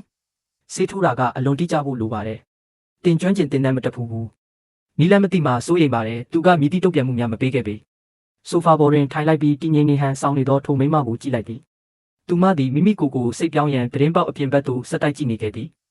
ထိုစဉ်သူကောင်းတဲ့သို့နောက်ပြောင်ခြင်းသောအတွေ့တစ်ခုဝင်လာခဲ့သည်သူကသူမ၏လက်မောင်းကိုတမင်စီမံ၍ရအောင်လှုပ်လိုက်သည်ရှောင်းကြောက်နေတာလားနည်းနည်းနာနိုင်တဲ့တီးခံမှာထို့သို့ပြောရင်းဂွန်းစားနှင့်ပိုးသက်စေးကိုတုံး၍သူမ၏အရေးပြားပေါ်တွင်ဖြည်းဖြည်းချင်းပို့တိုက်ပေးလိုက်သည်ရှောင်းကသူ့ကိုကြည့်လိုက်ရာသူမ၏အကြည့်မှာထူးဆန်းနေခဲ့သည်သူမ၏မျက်လုံးများထဲတွင်ရုတ်တရက်မကျေနပ်မှုများပေါ်လာခဲ့သည်သူမ၏တုံ့ပြန်မှုကိုမြင်မှသူ၏စကားများမှာအတိတ်ပဲအနှဲငယ်တက်ရောက်နေမှနောက်ကျမှသိလိုက်ရသည်အငွေ့တက်မှာပုံမရင်းနှီးသောအရာတစ်ခုကိုပြုလုပ်တော်မူကဲ့သို့ဖြစ်သွားခဲ့သည်သူကတင့်တော်သောအခွင့်အရေးကိုရရှိသွားပြီးအကူသူမ၏အရေးပြားတွင်သို့ထိုးထည့်လိုက်သည်သူ၏လက်မှာငိတ်တက်ပြီးအလွန်တိကျနေခဲ့သည်နားရဲရှောင်းကခေါင်းငုံကမိမိလက်မောင်းကိုကြည့်နေခဲ့တော့လဲဘာမျှမပြောခဲ့ပေသူမပြုံးပဲမနေနိုင်ခဲ့ပေလက်ကိုဆန့်ထုတ်ကသူမကိုဖတ်ထားလိုက်သည်အခုနာနေတုံးပဲလားရှောင်းကသူ့ကိုပြန်လဲဖတ်ထားလိုက်ပြီးသူမ၏အတန်မှာနူးညံ့ကကလေးတစ်ယောက်ကဲ့သို့ဖြစ်နေခဲ့သည်နားရဲဒါကိုမှုတ်ပေးပါဦးသူမကသူ့ပေါ်သို့မိတွေ့လိုက်သည်သူမသည်အလွန်နုနယ်ပြီးအပြစ်ကင်းစင်ပုံရသဖြင့်သူမ၏လက်ကိုကင်ကဆေးထိုးထားသောနေရာကိုဖြည်းဖြည်းချင်းမှုတ်ပေးုံမှတပါအခြားရွေးချယ်စရာမရှိခဲ့ပေအခုအဆင်ပြေသွားပြီလားသူကမော့ကြည့်ကမေးလိုက်သည်သူမကစက္ကန့်ပိုင်းများရပ်တန့်သွားခဲ့သည်နည်းနည်းထပ်မှုတ်ပေးပါဦးသူမထိုးထိုးကလေးဆန်စွာပြုမှုနေသည်ကိုမြင်ရသောအခါသူစိတ်ပြက်စွာပြုံးလိုက်မိသည်သူမ၏လက်မောင်းကိုအနှဲငယ်ထပ်မံမှုတ်ပေးလိုက်သည်သူကတမင်တကာဆနောက်လိုက်သည်ငါဆေးထိုးတာတကယ်ပဲအဲ့ဒီလောက်ညံ့တာလားဒါဆိုမနှက်ဖြန်ဆရာဝန်ကိုပဲထိုးခိုင်းလိုက်ရှောင်းကချက်ချင်းညှင်းဆန်လိုက်သည်ဟတ်တို့ဆရာဝန်မဟုတ်ဘူးငါမင်းကိုပဲလိုချင်တာသူကတမင်ဆနောက်လိုက်သည်ငါမင်းကိုနာအောင်မလုပ်ခဲ့ဘူးလားသူမကချက်ချင်းပြောလိုက်သည်အခုငါလုံးဝမနာတော့ဘူးသူမကတောင်းပန်သောမျက်လုံးများဖြင့်သူ့ကိုကြည့်လိုက်သည်အချမ်းငါ့ကိုပိုချစ်ပေးပါငါအပေါ်မှာပဲပိုချစ်ပေးပါသူမ၏စကားကြောင့်သူရေမောလိုက်ရသည်ငါမင်းကိုချစ်မှာပါတသက်လုံးချစ်နေမှာပါသူမ၏မျက်နှာကိုကြည့်ရင်ရုတ်တရက်ခေါင်းငုံကသူမ၏နှာခမ်းများကိုနှမ်းရှိုက်လိုက်သည်ထိုအရာမှာခဏတာထိတွေ့မှုများသာဖြစ်သည်ထို့နောက်သူနောက်သို့ဆုတ်လိုက်သည်ရှောင်းမှာဆိုဖာပေါ်တွင်တောင့်တင်းသွားခဲ့သည်သူမသည်သူ၏အနမ်းကြောင့်လုံးဝအံ့အားသင့်သွားဟန်တူသည်သူမ၏မျက်နှာထက်တွင်ထိုအနမ်းကိုခံစားနေရသည့်အတိုင်းဖြစ်နေခဲ့တော့လဲချက်ချင်းပင်မိမိကိုယ်ကိုထိန်းချုပ်လိုက်သည်သူမ၏အတန်မှာတည်ငြိမ်သွားခဲ့သည်နေလိုချင်တဲ့အချိန်တိုင်းမိမတစ်ယောက်ရဲ့နှုတ်ခမ်းကိုနမ်းလို့ရတယ်လို့ထင်နေတာလားသူချက်ချင်းစိတ်ရည်မှလည်းဖြစ်သွားခဲ့သည်ဒါကဘာလဲသူမကသူ့ကိုနမ်းခွင့်ပင်မပေးတော့ဘူးလားထိုမိမသည်ဘယ်ချိန်ကလေးကအိမ်မြရက်ဆက်သွားရတာနည်းရှောင်းသည်ဆိုဖာပေါ်တွင်ထိုင်နေစေဖြစ်သည်သူမ၏အကြည့်ကသူ၏နှုတ်ခမ်းထံရောက်ရှိသွားတော့လဲတိတ်တဆိတ်မျက်လုံးလွှဲလိုက်သည်သူမကသူ့ကိုမကြည့်ပဲရှောင်းနေသည်ကိုမြင်ရတော့အခါပုံမိုစိတ်တူလာခဲ့သည်အနမ်းကိုသူပြုလုပ်ခဲ့တော့လဲသူမကထိုတို့မလုပ်တင်ကြောင်းပြောနေစေဖြစ်သည်ငါဘာလို့သူ့ရှိမှရက်ရမှာလဲသူမငါ့ကိုနမ်းခွင့်မပေးရင်ငါသူ့ကိုငါလိုချင်တဲ့လောက်နမ်းမှာပေါ့သူကသူမကိုရင်ခွင်ထဲဆွဲသွင်းကနမ်းလိုက်သည်ရှောင်း၏နှုတ်ခမ်းထက်ရှိတာယာသောအပြုံးကိုသူမမြင်လိုက်ရပေသူမ၏ပရိယေမှာအလုတ်လုတ်သွားဟန်တူသည်သူကရှောင်းကိုတင်းကျပ်စွာစုပ်ကင်ထားခဲ့သည်ရှောင်းကသူ၏နားထဲသို့တိုးတိုးလေးပြောလိုက်သည်ဒီနေ့နေအရန်ပွင့်လင်းနေပါလားသူကသူမအားချစ်ခင်စွာကြည့်လိုက်သည်မင်းကအမြဲတမ်းငါဟာပါမမလေးသုံးထိုစဉ်ကုနန်းရ၏အတန်ရုတ်တရက်ထွက်ပေါ်လာခဲ့သည်သူမသည်ယခုမှအထဲသို့ဝင်လာခြင်းဖြစ်ပြီးထိုရိုမန်တဆန်သောမြင်ကွင်းကိုမြင်တွေ့သွားခဲ့သည်သူမရက်နေသည့်နေရာမှကြည့်လျင်သူသည်မမလေးသုံး၏ဆန္ဒကိုစန့်ကျင်ကမိမိကိုယ်ကိုအတင်းအကျပ်ပြုလုပ်နေသည်ဟုထင်မှတ်သွားဟန်တူသည်ထိုအရာအလုံးမှာရှောင်း၏အစီအစဉ်မှန်သူမမြည်သို့သိနိုင်မည်နီလင်းချမ်းမမလေးသုံးကိုထပ်ပြီးအခွင့်ကောင်းမယူနဲ့ဒုတိယအတန်ကိုကြားလိုက်ရသဖြင့်သူအံ့အားသင့်သွားခဲ့သည်မုတ်ကြားကကိုနန်းရန်ကိုမကြည်မနှက်စိုက်ကြည့်လိုက်သည်ထိုမိန်းကလေးမှာအဘဲကြောင့်အမြဲတမ်းအချိန်မှန်ရောက်လာရသည်နီသူမကိုအာဖရိကသို့ပို့ဖြစ်တင်သည်ရှောင်းကသူ၏ရှက်ရွံ့မှုကိုခံစားလိုက်ရပြီးသူမ၏နေရဲနေသောနှုတ်ခမ်းများကိုအနှဲငယ်အထက်သို့မြှင့်လိုက်သည်ကိုနန်းရန်မှာထိတ်လန့်သွားခဲ့သည်မမသုံးလင်းချမ်းနဲ့ဝေးဝေးနေပါမိမတစ်ယောက်ရဲ့ဆန္ဒကိုစန့်ကျင်ပြီးတခုခုလုပ်တာပြစ်မှုပဲဒါဥပဒေကိုချိုးဖောက်နေတာရှောင်းကမကြည်မနှက်စိုက်ကြည့်လိုက်ရာကုနန်းရန်ကထိုမကြည်နှက်မှုကိုအထင်သာခံစားလိုက်ရတော့လေတမင်တကာလစ်လူရှုလိုက်သည်လင်းချမ်းနင့်ကိုဒဏ်ရာရအောင်လုပ်ဖို့ငါ့ကိုအတင်းမတိုက်တွန်းနဲ့ကုနန်းရန်၏ရည်ရွယ်ချက်မှာမကောင်းမှုကိုအပြစ်ပေးရန်ဖြစ်သည်ထိုစဉ်မုံကြားသည်သူ၏ရင်ခွင်ထဲမှခွဲထွက်လိုက်ပြီးကုနန်းရန်ကိုနောက်မှကန်ထုတ်လိုက်သည်နင်းအချံကိုလက်နဲ့ထိရဲတာလားအချံကိုထိရင်အရင်ဆုံးနင့်ကိုခုတ်တက်မယ်ကုနန်းရန်သည်အကန်ခံလိုက်ရပြီးနောက်ဝမ်းနေသွားခဲ့သည်မမသုံးသမီးကသူ့ကို6ယုံပဲ6ချင်တာပါသမီးကမမသုံးရဲ့အချစ်တော်လေးကိုထိခိုက်အောင်လုပ်ရဲပါမလားရှောင်း၏လေတံမှာရေခဲခဲ့သူအေးဆက်သွားခဲ့သည်တောင်းပန်လိုက်ကုနန်းရန်ကစွတ်တိုင်းခေါင်းကိုအထက်သို့မြင့်လိုက်ရာမုံကြားကမျက်လုံးများကိုတွန်းချိုးလိုက်သည်နင်းစေးယုံကိုထပ်ပြီးတင်လောင်းပြင်ယုံမှာအလုတ်လုတ်ချင်လို့လားမကျမမှားသွားပါတယ်နောက်တစ်ခါဘယ်တော့မှဒီလိုမလုပ်တော့ပါဘူးဟုကူညံသည်ချက်ချင်းဦးညွှတ်လိုက်သည် သွားကြောက်ရှိတွင်သူမသည်အမြဲတမ်းအခွန်နဲ့ပုံနေသည့်လိတ်တကောင်လိုဖြစ်နေတတ်သည်ကျွန်တော်လုံးဝမကြည်မနှက်မဖြစ်ခဲ့ပါစိတ်တစားအမှန်တော့ကျွန်တော်ရဲ့ပုံစံဟောင်းဟာဘလို့စော်ကားမှုကိုမဆိုခံထိုက်เสียဖြစ်ခဲ့တာကိုဒါအပြင်သူမသည်ကြောက်ပေါ်အလွန်တစ္ဆာရှိမှန်လဲကျွန်တော်သိသည်ကျွန်တော်ရဲ့အရင်ဘဝတုန်းကလည်းသူမသည်ကြောက်ကိုကဲတင်ဖို့ကြိုးစားခဲ့ဘူးသည်ငါမိဖို့ချောင်ကနေဟင်းအချို့ထက်လုတ်ခိုင်းလိုက်မယ်ကုညံသည်ကျွန်တော်ကိုမော့ကြည့်လိုက်သည်သူမ၏မျက်လုံးများထဲတွင်ဇဝေဇဝါဖြစ်မှုရိတ်ခနဲပေါ်သွားတော့လဲနောက်တစ်စက္ကန့်မှာပင်ပုံမှန်အတိုင်းပြန်ပြင်လိုက်သည်သူမသည်ကြောက်ကိုစောင့်ရှောက်သည့်စူးစမ်းသည့်ပုံစံကိုပြန်လည်ယူလိုက်ပြီးကျွန်တော်ရံမှကာကွယ်ရန်ပြင်ဆင်နေသည့်အလားဖြစ်သွားသည်တတိယမကျမကိုတခုခုပြောရမယ်ထင်တယ်ကျွန်တော်မိဖို့ချောင်ဘက်သို့လှည့်လိုက်ချိန်တွင်ကုညံသည်မာယာနာသို့တိုးလေးကပ်ပြောလိုက်သည်မကြမ်းကိုမှတ်မိတယ်မဟုတ်လားရောက်ဖအရင်ကကြိုက်ခဲ့တဲ့အယောဆက်မရတဲ့မိန်းမလေးမာယာမျက်ခုံးများတွန့်ကွေးသွားပြီးမျက်နှာပြတ်သွားသည်သူ့မျက်နှာပျက်စီးသွားပြီတဲ့နေရာတိုင်းမှာကုသကိုလိုက်ရှာနေတာကုညံကဒီသတင်းကိုတိုက်ဆိုင်စွာသိလိုက်ရတာပါလူတွေပြောတာတော့တယောက်ကသူ့ကိုကလဲစားချလိုက်တာတဲ့ပုံမှန်ပြန်ဖြစ်ဖို့မျှော်လင့်ချက်မရှိတော့ဘူးရောက်ဖကတယောက်ကိုခိုင်းပြီးလှုပ်ခိုင်းတာလို့မထင်လားကုညံသည်ကျွန်တော်ကိုလှမ်းကြည့်လိုက်ပြီးကျွန်တော်မကြားနိုင်စေရန်တေချာအောင်လုပ်ပြီးမှဆက်ပြောရဲခဲ့သည်မသိသေးဘူးမဟုတ်လားအဲ့ဒီနေ့ကရောက်ဖကမြေအောက်ခန်းတကားကိုခြေထောက်နဲ့စောင့်ကန်ဖွင့်လိုက်တာမယုံနိုင်စရာကောင်းတော့အောင်တမလွန်းတယ်ခြေတစ်ချက်ထဲနဲ့တင်အဆောင်တယောက်ကိုပေ160ကျော်ဝေးတဲ့အထိလွင့်ထွက်သွားစေခဲ့တာတောယုံထက်တောင်မြန်ပြေးနိုင်သေးတယ်သူမပြောလေကျွန်တော်ကိုမကောင်းဆိုးဝါးဆံပြသူတယောက်လိုပုံဖော်လေးပင်ဖြစ်သည်မာယာသည်ကုညံစကားများကိုနားထောင်ရင်းမျက်နှာတွင်အနှဲငယ်လေးနက်မှုရောက်ရှိလာသည်တတိယမ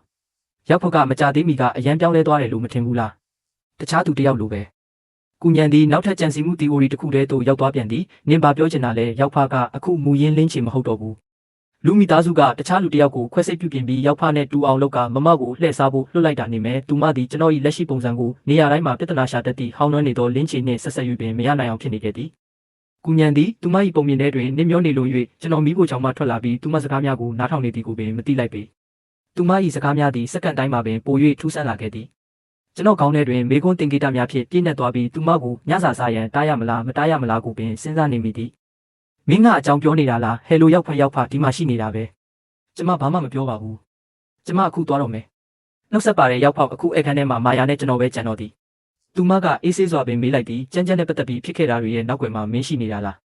ငါကိုယ်တိုင်လုပ်ခဲ့တာဘာလို့လုပ်ခဲ့တာလဲထူးထူးခြားခြားအကြောင်းပြချက်မရှိပါဘူးငါအဲ့ဒီရုပ်မာတဲ့မိန်းမကိုတိမခံနိုင်လို့ဒါကြောင့်သူ့အတွက်ဂုံယူနေတဲ့သူ့မျက်နှာကိုဖျက်ဆီးပစ်လိုက်တာမာယာသည်ထရက်လိုက်ပြီးတလန်းချင်းကျွန်တော်ထံလျှောက်လာခဲ့သည်ပုံမှန်အားဖြင့်ဒီလိုမိသွားပါကနည်းနည်းတော့ကြောက်ရွံ့ကြပေမည်သို့တော့လင်းချီမျက်နှာပေါ်တွင်ကြောက်ရွံ့သည့်အရေးအယောင်စိတ်ကစားများမရှိခဲ့ပေ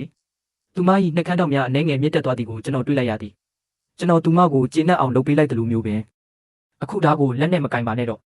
ဘာအလုပ်ပဲခိုင်းချင်ခိုင်းတခြားလူလုပ်ပေးလိမ့်မယ်ကုညံပြောသည့်စကားများနဲ့ပတ်သက်၍မာယာသည်လုံးဝ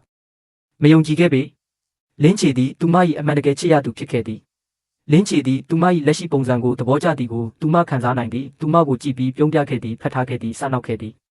ညစာစားချိန်တွင်သူမ၏ရှေ့၌ချထားသောဟင်းပွဲတိုင်းသည်သူမအကြိုက်ဆုံးဟင်းပွဲများဖြစ်ကြသည်မာယာသည်သူမဘာကြိုက်သည်ကိုကျွန်တော်ကိုတခါမျှမပြောပြခဲ့ဘူးပါသို့တော်လည်းထမင်းစပွဲပေါ်တွင်သူမကြိုက်သည့်အစားအစာများဖြင့်ပြည့်နေခဲ့သည်အစားအစာများဖြင့်ပြည့်နေသည့်စပွဲကိုကြည့်ရင်ကျွန်တော်မတွေးဘဲမနေနိုင်ခဲ့ပါငါအရင်ကဒီလောက်အံ့ဩဖို့ကောင်းတဲ့တတိယမိန်းကလေးကိုဘာလို့သတိမထားမိခဲ့တာလဲကျွန်တော်တို့နှစ်ယောက်စလုံးမျက်နှာချင်းဆိုင်ထိုင်နေကြတော့လဲထမင်းစပွဲကကြီးလုံးတစ်ဖြင့်တယောက်နဲ့တယောက်မိုင်ပေါင်းများစွာဝေးကွာနေတဲ့ကဲ့သို့ခံစားရသည်ကျွန်တော်တို့ကြားမှာအကွာဝေးကိုကြည့်ပြီးကျွန်တော်မျက်မှောင်ကျုပ်လိုက်သည်အိမ်ဖော်ကြီးချင်းကျွန်တော်ကလတ်ထိုင်ကိုနည်းနည်းရှိတိုးပေးလို့ရမလားအိမ်ဖော်ကြီးချင်းကခေါင်းငိမ့်လိုက်သည်တခင်လေးလင်းချီနောက်ထပ်နည်းနည်းနောက်ဆုတ်ပေးရမလားကျွန်တော်သူ့ကိုမတက်နိုင်စွာဖြင့်ကြည့်လိုက်မိသည်ကျွန်တော်ကိုယ်တိုင်ပင်ကလတ်ထိုင်ကိုမတည်သွားပြီးမာယာဘေးတွင်နောက်ထပ်ကလတ်ထိုင်တစ်လုံးချလိုက်သည်ထိုအခါမှပင်ကျွန်တော်ကျဉ်းနဲ့စွာပြုံးနိုင်ခဲ့သည်သို့တော့အိမ်ဖော်ကြီးချင်းကစိုးရိမ်တကြီးပြောလိုက်သည်တခင်လေးလင်းချီတတိယမိန်းကလေးကထမင်းစားချိန်မှာသူနဲ့ဘေးနာတီလောက်ကတ်ထိုင်တာကိုမကြိုက်ပါဘူးကျွန်တော်ကအေးဆေးစွာပင်ပြန်ဖြေလိုက်သည်သူကျင့်သုံးသွားလိမ့်မယ်မာယာသည်ထမင်းစားခန်းထဲရောက်လာချိန်တွင်ကျွန်တော်ကထိုင်နေပြီဖြစ်သည်မာယာသည်ကျွန်တော်ကိုကြည့်လိုက်ပြီးတမင်တကာပင်ကျွန်တော်ထံမှတတ်နိုင်သမျှဝေးသွားထိုင်ခဲ့သည်ဘေးနားတွင်ရက်နေသောအစီခံများမှာချွေးစိမ်းများပြန်လာကြသည်သို့တော့အိမ်ဖော်ကြီးချင်းကကျွန်တော်ကိုစောင့်ကြည့်လိုက်သည်ကျွန်တော်ပြောခဲ့တယ်မဟုတ်လားတတိယမိန်းကလေးကဘေးနားလူကတ်ထိုင်တာမကြိုက်ဘူးလို့ထို့နောက်သူကစိတ်ထဲမှာမာနထွေစွာတွေးလိုက်သည်တွေ့လားတတိယမိန်းကလေးအရန်တော်တာပဲငါတို့တခင်လေးလင်းကိုသူ့သဘောအတိုင်းဒီလောက်မြန်စေခိုင်းခွင့်ပေးလို့မဖြစ်ဘူးကျွန်တော်မာယာဘက်သို့ကြည့်ပြီးမေးလိုက်သည်မင်းပါလို့ဒီလောက်ဝေးမှထိုင်နေတာလဲသို့တော့အိမ်ဖော်ကြီးချင်းကတိတ်တဆိတ်ကျင်းနဲ့စွာပြုံးနေခဲ့သည်မာယာသည်ငြိမ်သက်စွာပင်သူမ၏တူကိုအောက်သို့ချလိုက်သည်မင်းအရင်ကငါ့ကိုမင်းနဲ့ဒီလောက်နီးနီးထိုင်ခွင့်မပေးခဲ့ဘူးလေသူကကျွန်တော်ကလတ်ထိုင်ကိုအတင်းအဓမ္မနီးကပ်အောင်ရွှေ့လိုက်တိုင်းမာယာသည်ထမင်းမစားဘဲညှင်းဆန်လေးရှိသည်သူမသည်ကျွန်တော်နှင့်အတူထိုင်ရန်ညှင်းဆန်ခဲ့သည်မာယာအနက်ဘေးကြုံမီကိုစိုးရိမ်သောကြောင့်ထိုအချိန်ကကျွန်တော်အတင်းကျပ်မလုပ်ခဲ့တော့ပေ ကျွန်တော်၏အတိတ်ကအတိတ်ပဲမရှိသောလောက်ရများကိုပြန်ကြားလိုက်ရသဖြင့်ရှက်ရွံ့စွာဖြင့်မျက်နှာလွှဲလိုက်မိသည်ကျွန်တော်ပုံစံကိုကြည့်ပြီးမာယာနှက်ခမ်းထောင်းတွင်အနှဲငယ်ပြုံးယောင်တန်းသွားသည်ကျွန်တော်ကိုကာကွယ်ရန်စူးစမ်းခဲ့တော်လဲပြောစရာဘာမှမရှိခဲ့ပေဒီမာလာထိုင်မှာမင်းဒီလောက်ဝေးမှထိုင်ရင်ဘလို့လှုပ်ရှားမှာလဲဒီလိုဆိုငါတို့ဆက်ဆံရေးကိုဘလို့တိဆောက်မလဲတိုးတော့ဘေးနားတွင်ရက်နေသောအိမ်ပေါ်ကြီးချင်းကစိတ်ထဲမှကဲ့ရဲ့ရှုပ်ချလိုက်သည်လူတိုင်း၏မျောလင်းချက်နှင့်ဆန့်ကျင်စွာမာယာသည်ကျွန်တော်ထံတိုက်ရိုက်လျှောက်လာခဲ့သည်ကျွန်တော်ဘေးရှိကလတ်ထိုင်ကိုဆွဲထုတ်ပြီးထိုင်လိုက်သည်အိမ်ပေါ်ကြီးချင်းမှာထိုနေရာ၌ပင်မင်းတက်သွားခဲ့သည်မာယာသည်မေးကိုအနှဲငယ်မောလိုက်သည်အေချေမင်းကိုယ်တိုင်ငါ့ကိုခေါ်ခဲ့တာနော်အခုတော့ငါ့ကိုထပ်ပြီးထွက်သွားဖို့မမျှော်လင့်နဲ့တော့ကျွန်တော်သူမကိုစိတ်ချစေရန်ပြောလိုက်သည်ငါထွက်မသွားပါဘူးလုံးဝထွက်မသွားဘူးကြောက်မင်းငါ့ကိုဘယ်နှချိန်ပဲမောင်းထုတ်ငါထွက်မသွားဘူးမာယာသည်ကျွန်တော်စကားကိုမယုံနိုင်သည့်အတိုင်းကြည့်နေခဲ့သည်ကျွန်တော်တူကိုကင်ပြီးစတင်စားတောက်လိုက်သည်သူမသည်ကျွန်တော်ပကံထဲသို့အစားအစာများကိုထက်ခါထည့်ပေးနေခဲ့ရာခဏအတွင်းမှာပင်ကျွန်တော်ပကံသည်တောင်ငယ်လေးတစ်ခုလိုပြည့်သွားခဲ့သည်ကြောက်ဒါလုံလောက်ပါပြီအန်တီချီကဘေးမှနေ၍ကျွန်တော်တို့ကိုဝမ်းသာအားရကြည့်နေခဲ့သည်မင်းအခုနည်းနည်းပဲစားရသေးတာပါတခင်လေးလင်းချီအစားဖို့စားရမယ်အန်တီချီဒီမန်အေယာရီနှစ်ပေါင်းများစွာအလုပ်လုပ်ခဲ့သူဖြစ်သည်ကျွန်တော်ကြောက်အတွက်ဘလောက်အရေးပါသည်ကိုသူမအသိဆုံးဖြစ်ကြောင်းကျွန်တော်သိသည်အခုကျွန်တော်တို့ဆက်ဆံရေးတိုးတက်လာပြီဖြစ်ရာသူမသည်ကျွန်တော်တို့ကိုအတူတကွပျော်ရွှင်စေခြင်းခဲ့သည်အန်တီချီသည်ကျွန်တော်တို့ကိုပုံမနီးကပ်စေရန်အစွမ်းကုန်စူးစမ်းပေးခဲ့သည်နောက်တစ်ခါကျရင်ငါတို့ပို့ပြီးအာဟာရရှိတဲ့အစားအစာတွေချက်ပေးရမယ်တခင်လေးလင်းချီကိုကြည်စမ်းမအောင်ဘလောက်တောင်ပိန်သွားလဲလူမိသားစုကတခင်လေးကိုဘလောက်တောင်ဒုက္ခပေးခဲ့လဲမသိဘူးအန်တီချီစကားကိုကြားတော့ကျွန်တော်လူတွေကိုလက်တစ်ဖက်ထဲနဲ့ထိုးချိတ်ခဲ့ဘူးတာကိုတတိယသွားသည်ကျွန်တော်ဘာမှမပြောရဲခဲ့ပေအခုချိန်မှာအန်တီချီဒီအကြောင်းကိုမသိသေးတာပိုကောင်းပါတယ်ကျွန်တော်လူတယောက်ကိုတစ်ချက်ထဲနဲ့ပေ160လောက်အထိလွှင့်ထွက်အောင်လုပ်နိုင်နေဆိုတာသူမသိသွားရင်ကြောက်သွားနိုင်ပါတယ်ညစာစားပြီးနောက်ကျွန်တော်အိတ်ခမ်းသို့ပြန်လာခဲ့သည်ကျွန်တော်အိပ်ရာပေါ်တွင်ထိုင်လိုက်သည်ဒီနေ့ကျွန်တော်အစားရမ်းများသွားပုံရသည်ဘိုက်ထဲမှာပြည့်အောက်နေတယ်လို့ခံစားရသည်အေချီမင်းနေလို့မကောင်းဘူးလားမာယာသည်ကျွန်တော်ထံလာပြီးအောက်တွင်ထိုင်ကသူမ၏နူးညံ့သောလက်ဝါးကိုကျွန်တော်ဘိုက်ပေါ်တင်ပေးလိုက်သည်မင်းဘယ်တော့ကိုဝင်ဆောင်မှလဲမာယာချက်ချင်းတောင့်တင်းသွားသည်ကျွန်တော်သူမ၏နားနာသို့ကိုင်းလိုက်သည်တတိယမိန်းကလေးသူမ၏အဖြေကိုမဆောင်ဘဲကျွန်တော်သူမကိုနမ်းလိုက်သည်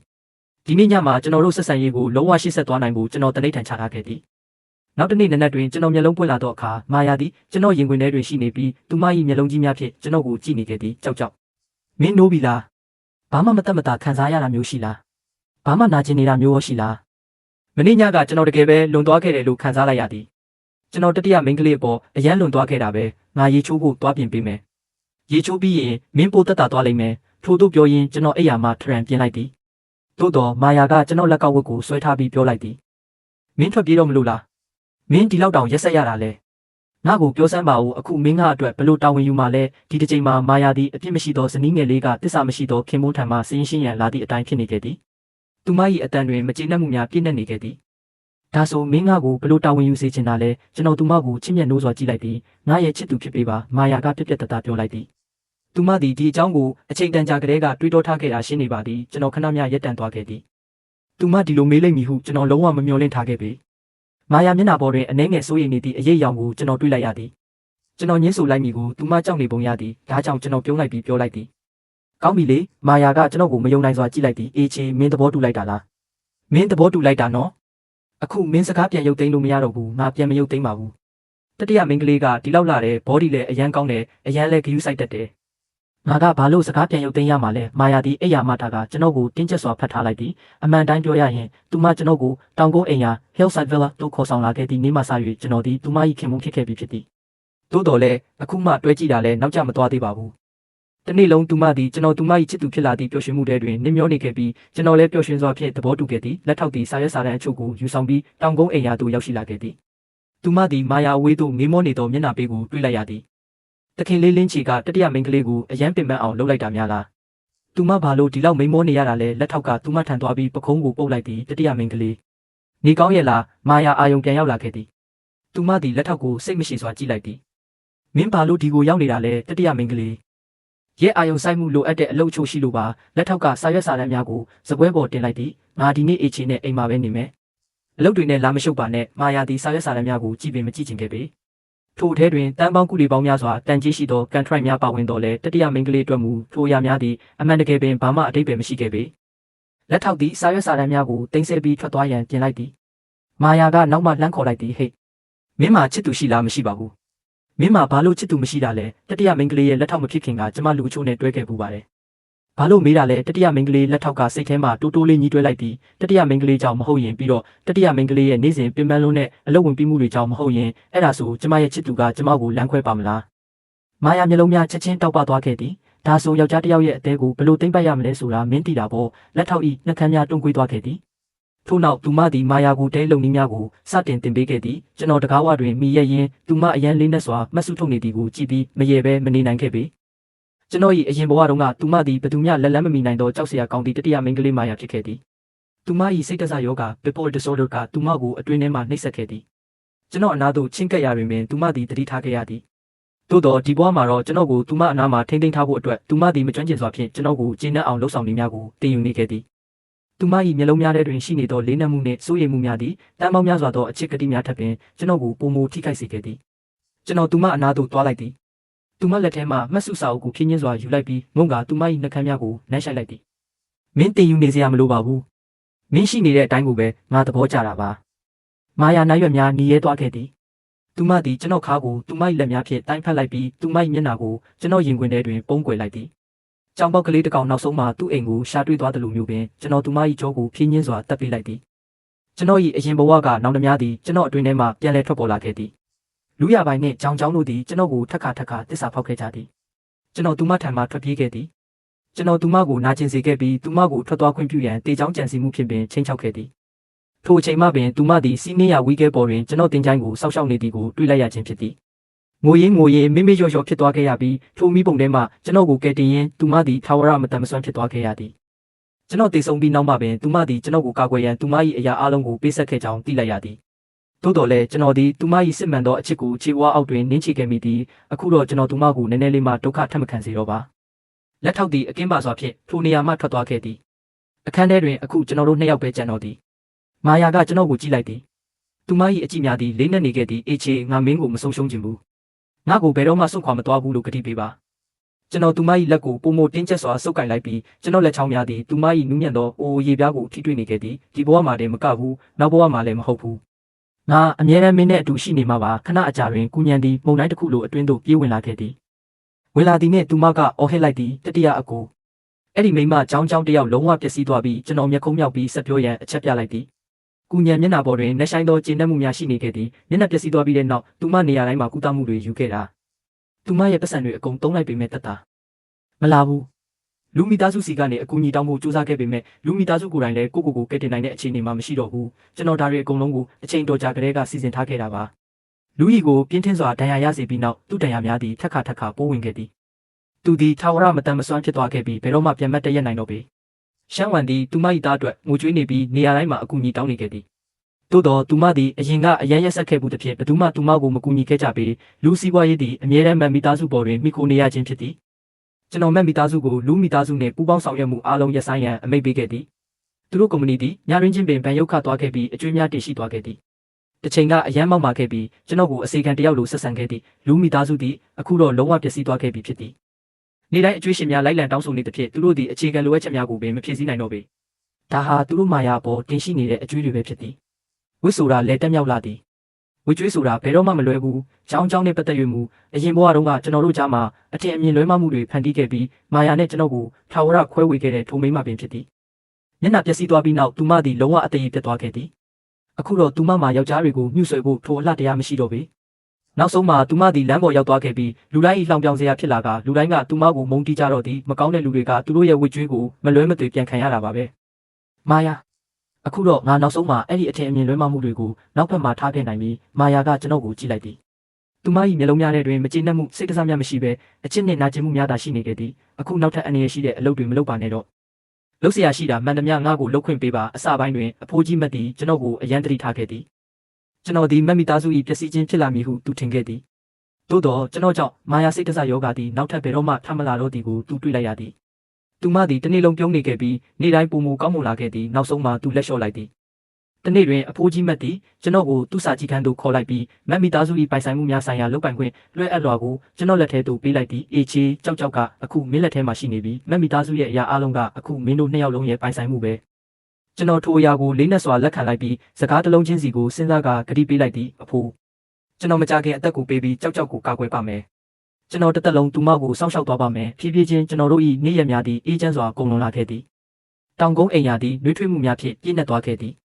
လက်ထောက်တင်ပေးထားသည့်နီလန်းများအတိုင်းမာယာသည်ကျွန်တော်အတွက်မကျွမ်းကျင်စွာဖြင့် surprise များကိုပြင်ဆင်ပေးလေ့ရှိသည်သူမသည်ကျွန်တော်ကြိုက်သည့်အရာတိုင်းကိုမှတ်မိနေခဲ့သည်ကျွန်တော်အပြင်ထွက်သည့်အခါတိုင်းသူမသည်ကျွန်တော်လက်ကိုတင်းကျပ်စွာဆုပ်ကိုင်ထားလေ့ရှိသည်ကျွန်တော်အိမ်မဆိုးများမသည့်အခါတိုင်းသူမသည်ကျွန်တော်ကြောကိုချစ်ခင်စွာဖြင့်တပ်ပေးကကျွန်တော်ကိုတည်ငြိမ်အောင်လုပ်ပေးလေ့ရှိသည်နက်နက်ခင်းတွင်ကျွန်တော်တို့သည်နေထွက်သည်ကိုကြည့်ကြသည်ညနေခင်းတွင်တယောက်နှင့်တယောက်ဖက်တွယ်ရင်းနေဝင်သည်ကိုကြည့်ကြသည်လက်တွဲ၍ကျွန်တော်တို့လမ်းကြားတိုင်းနှင့်လမ်းမတိုင်းသို့လှည့်ပတ်သွားလာခဲ့ကြသည်ဝင်းချမ်းရန်သည်လည်းနောက်ဆုံးတွင်သူမ၏တတိထားမှုကိုလျှော့ချလိုက်သည်သူမသည်ကျွန်တော်တို့၏တည်တဲ့အကူအညီပေးသူဝင်ကုန်မှဖြစ်လာခဲ့သည်သူမသည်ဗီလာသို့ခဏခဏလာရောက်၍အခမဲ့အစားအစာများကိုစားတောက်လေ့ရှိပြီးကျွန်တော်တို့အရန်ချစ်နေကြသည်ကိုကြည့်နေလေ့ရှိသည်သူမကဒီနေ့ကျွန်တော်တို့ဘယ်လောက်တောင်ချစ်ပြနေလဲဆိုတာကိုကျေလောင်စွာမကြေမနက်ပြောလေ့ရှိပြီးဒါကသူမ၏တွားများကိုနာကျင်စေသည်ဟုပြောတတ်သည်သို့တော့သူမ၏မျက်လုံးများထဲတွင်စစ်မှန်သောစုမုံကောင်းများသာရှိနေခဲ့သည်သူမကအမြဲတမ်းပြောလေ့ရှိသည်လင်းချီအခုတော့မင်းရဲ့မိန်းမကိုအလိုလိုက်တာမှလုံးဝနှင်းမွန်းနေပြီပဲမင်းရင်ကဖြစ်ခဲ့တဲ့ပေါ်စားတဲ့ကောင်လေးနဲ့လုံးဝမတူတော့ဘူးကျွန်တော်မာယာကိုပုံမနီးကပ်စွာဆွဲဖက်လိုက်သည်ငါအရင်ကမျက်စိကန်းခဲ့တာပါအခုတော့ငါသူမရထိုက်တဲ့နူးညံ့တိမ်မွေးမှုအားလုံးကိုပေးပြီးအစားထိုးပေးဆက်သွားပါမယ်6လအကြာတွင်တောင်ကုန်းအိမ်ယာဥယျာဉ်ထဲ၌နှင်းစီပန်းများချမ်းရံထားသည့်ကျေးရောင်စုံမိုးကောင်းကင်အောက်တွင်ကျွန်တော်မာယာကိုလက်ထပ်ခွင့်တောင်းခဲ့သည်ကျွန်တော်ဒူးထောက်လိုက်ပြီးကျွန်တော်ကိုယ်တိုင်ပြုလုပ်ထားသည့်လက်စွပ်ကိုထုတ်ယူလိုက်သည်ကြောက်ငါတို့ရှိမှတစ်သက်လုံးရှိနေသေးတယ်ငါမင်းနဲ့အတူနှစ်တိုင်းကိုကုန်လွန်ခြင်းနဲ့မင်းနဲ့ဘယ်တော့မှမခွဲချင်ဘူးမာယာမျက်နှာပေါ်တွင်မျက်ရည်များစီးကျလာခဲ့သည်သူမသည်ခေါင်းကိုပြင်းထန်စွာညှိလိုက်သည်ငါလိုချင်ပါတယ်အေချေအမြဲတမ်းလိုချင်နေမှာပါကျွန်တော်တို့၏မင်္ဂလာပွဲသည်အရန်ကိုခမ်းနားပြီးနှွေးထွေးမှုများဖြင့်ပြည့်နှက်နေခဲ့သည်အဖိုးကြီးမတ်ပြုံးရွှင်မှုသည်မရက်တတ်နိုင်အောင်ဖြစ်နေခဲ့သည်ကုညံသည်နေရာတိုင်းမှာကူညီပေးနေခဲ့သည်လူတိုင်းကကျွန်တော်တို့ကိုစုမုံကောင်းများပေးခဲ့ကြသည်ကျွန်တော်၏မင်္ဂလာဝတ်စုံထဲမှမာယာကိုကြည့်လိုက်သည်သူမသည်လွန်စွာမှလှပပြီးတောက်ပနေခဲ့ကသူမ၏မျက်လုံးများထဲတွင်တိုးဆုံမှုမရှိသောပျော်ရွှင်မှုများပြည့်နှက်နေခဲ့သည်ဒီဘဝမှာတော့ကျွန်တော်၏နောင်တတိုင်းကိုအစားထိုးပေးဆက်နိုင်ခဲ့ပြီးသူမရထိုက်သည့်ပျော်ရွှင်ပွဲအဆုံးသတ်ကိုပေးနိုင်ခဲ့ပြီဆိုတာကျွန်တော်သိလိုက်ရသည်ကျွန်တော်တို့မင်္ဂလာဆောင်ပြီးနောက်မာယာသည်နောက်ဆုံးတွင်သူမ၏စိတ်တဆယောဂမှလုံးဝလွတ်မြောက်သွားခဲ့သည်ကျွန်တော်သူမကိုမက်မီသားစု၏စီးပွားရေးကိုစီမံခန့်ခွဲရာတွင်ကူညီပေးခဲ့သည်ကျွန်တော်တို့နှစ်ယောက်စလုံးပူးပေါင်း၍အလှူအတန်းအလုပ်များကိုလှုပ်ဆောင်ခဲ့ကြပြီးအရင်ကကျွန်တော်တို့လိုပဲဒုက္ခရောက်နေကြသူများကိုကူညီပေးခဲ့ကြသည်လူမိသားစုသည်ကြာမြင့်စွာကလေးကပျောက်ကွယ်သွားခဲ့ပြီဖြစ်သည်ညနေပိုင်းတွင်ကျွန်တော်အိပ်ပျော်နေသောမာယာကိုရင်ခွင်ထဲတွင်ပွေ့ပတ်ထားပြီးသူမ၏နဖူးကိုချစ်ခင်စွာဖြင့်နမ်းရှိုက်လိုက်သည်ကျွန်တော်၏အရင်ဘဝကတွေးကြွေးသည်ပြီးဆုံးသွားခဲ့ပြီဖြစ်သည်ဒီဘဝမှာတော့ကျွန်တော်အချစ်သည်ကျွန်တော်နှင့်အတူရှိနေခဲ့သည်ကျွန်တော်တို့၏နေ့ရက်များသည်ငြိမ်းချမ်းခဲ့သည်ကျွန်တော်၏ပြန်လည်မွေးဖွားခြင်းသည်ကလေးစားချင်ရန်အတွက်မဟုတ်ပါစီးစိမ်ဥစ္စာနှင့်ကြိုးစုံမှုအတွက်လည်းမဟုတ်ပါဘူးမိမိအသက်ထက်ပင်ကျွန်တော်ကိုပုံမိုချစ်မြတ်နိုးခဲ့သည့်မိမကိုကာကွယ်ရန်အတွက်သာဖြစ်သည်လာမည့်နှစ်တိုင်းတွင်၄နှစ်နင်းများကြား၌မင်းပဲရှိနေပါလိမ့်မည်ဘဝ၏ငြိမ်သက်စိတ်ငြိမ်သောတာမန်စက္ကန့်များတွင်လည်းမင်းပဲရှိနေပါလိမ့်မည်စီးစိမ်ဥစ္စာနှင့်ကြိုးစုံမှုများကြားတွင်လည်းမင်းပဲရှိနေပါလိမ့်မည်နောက်ဆုံးမှာတော့ကျွန်တော်တို့သည်ထာဝရတည်တတ်မိငြိမ်းချမ်းသောထိုနှစ်များကိုအတူတကွကြိုဆိုခဲ့ကြသည်ဘယ်တော့မှမခွဲခြားတော့ပါဘူး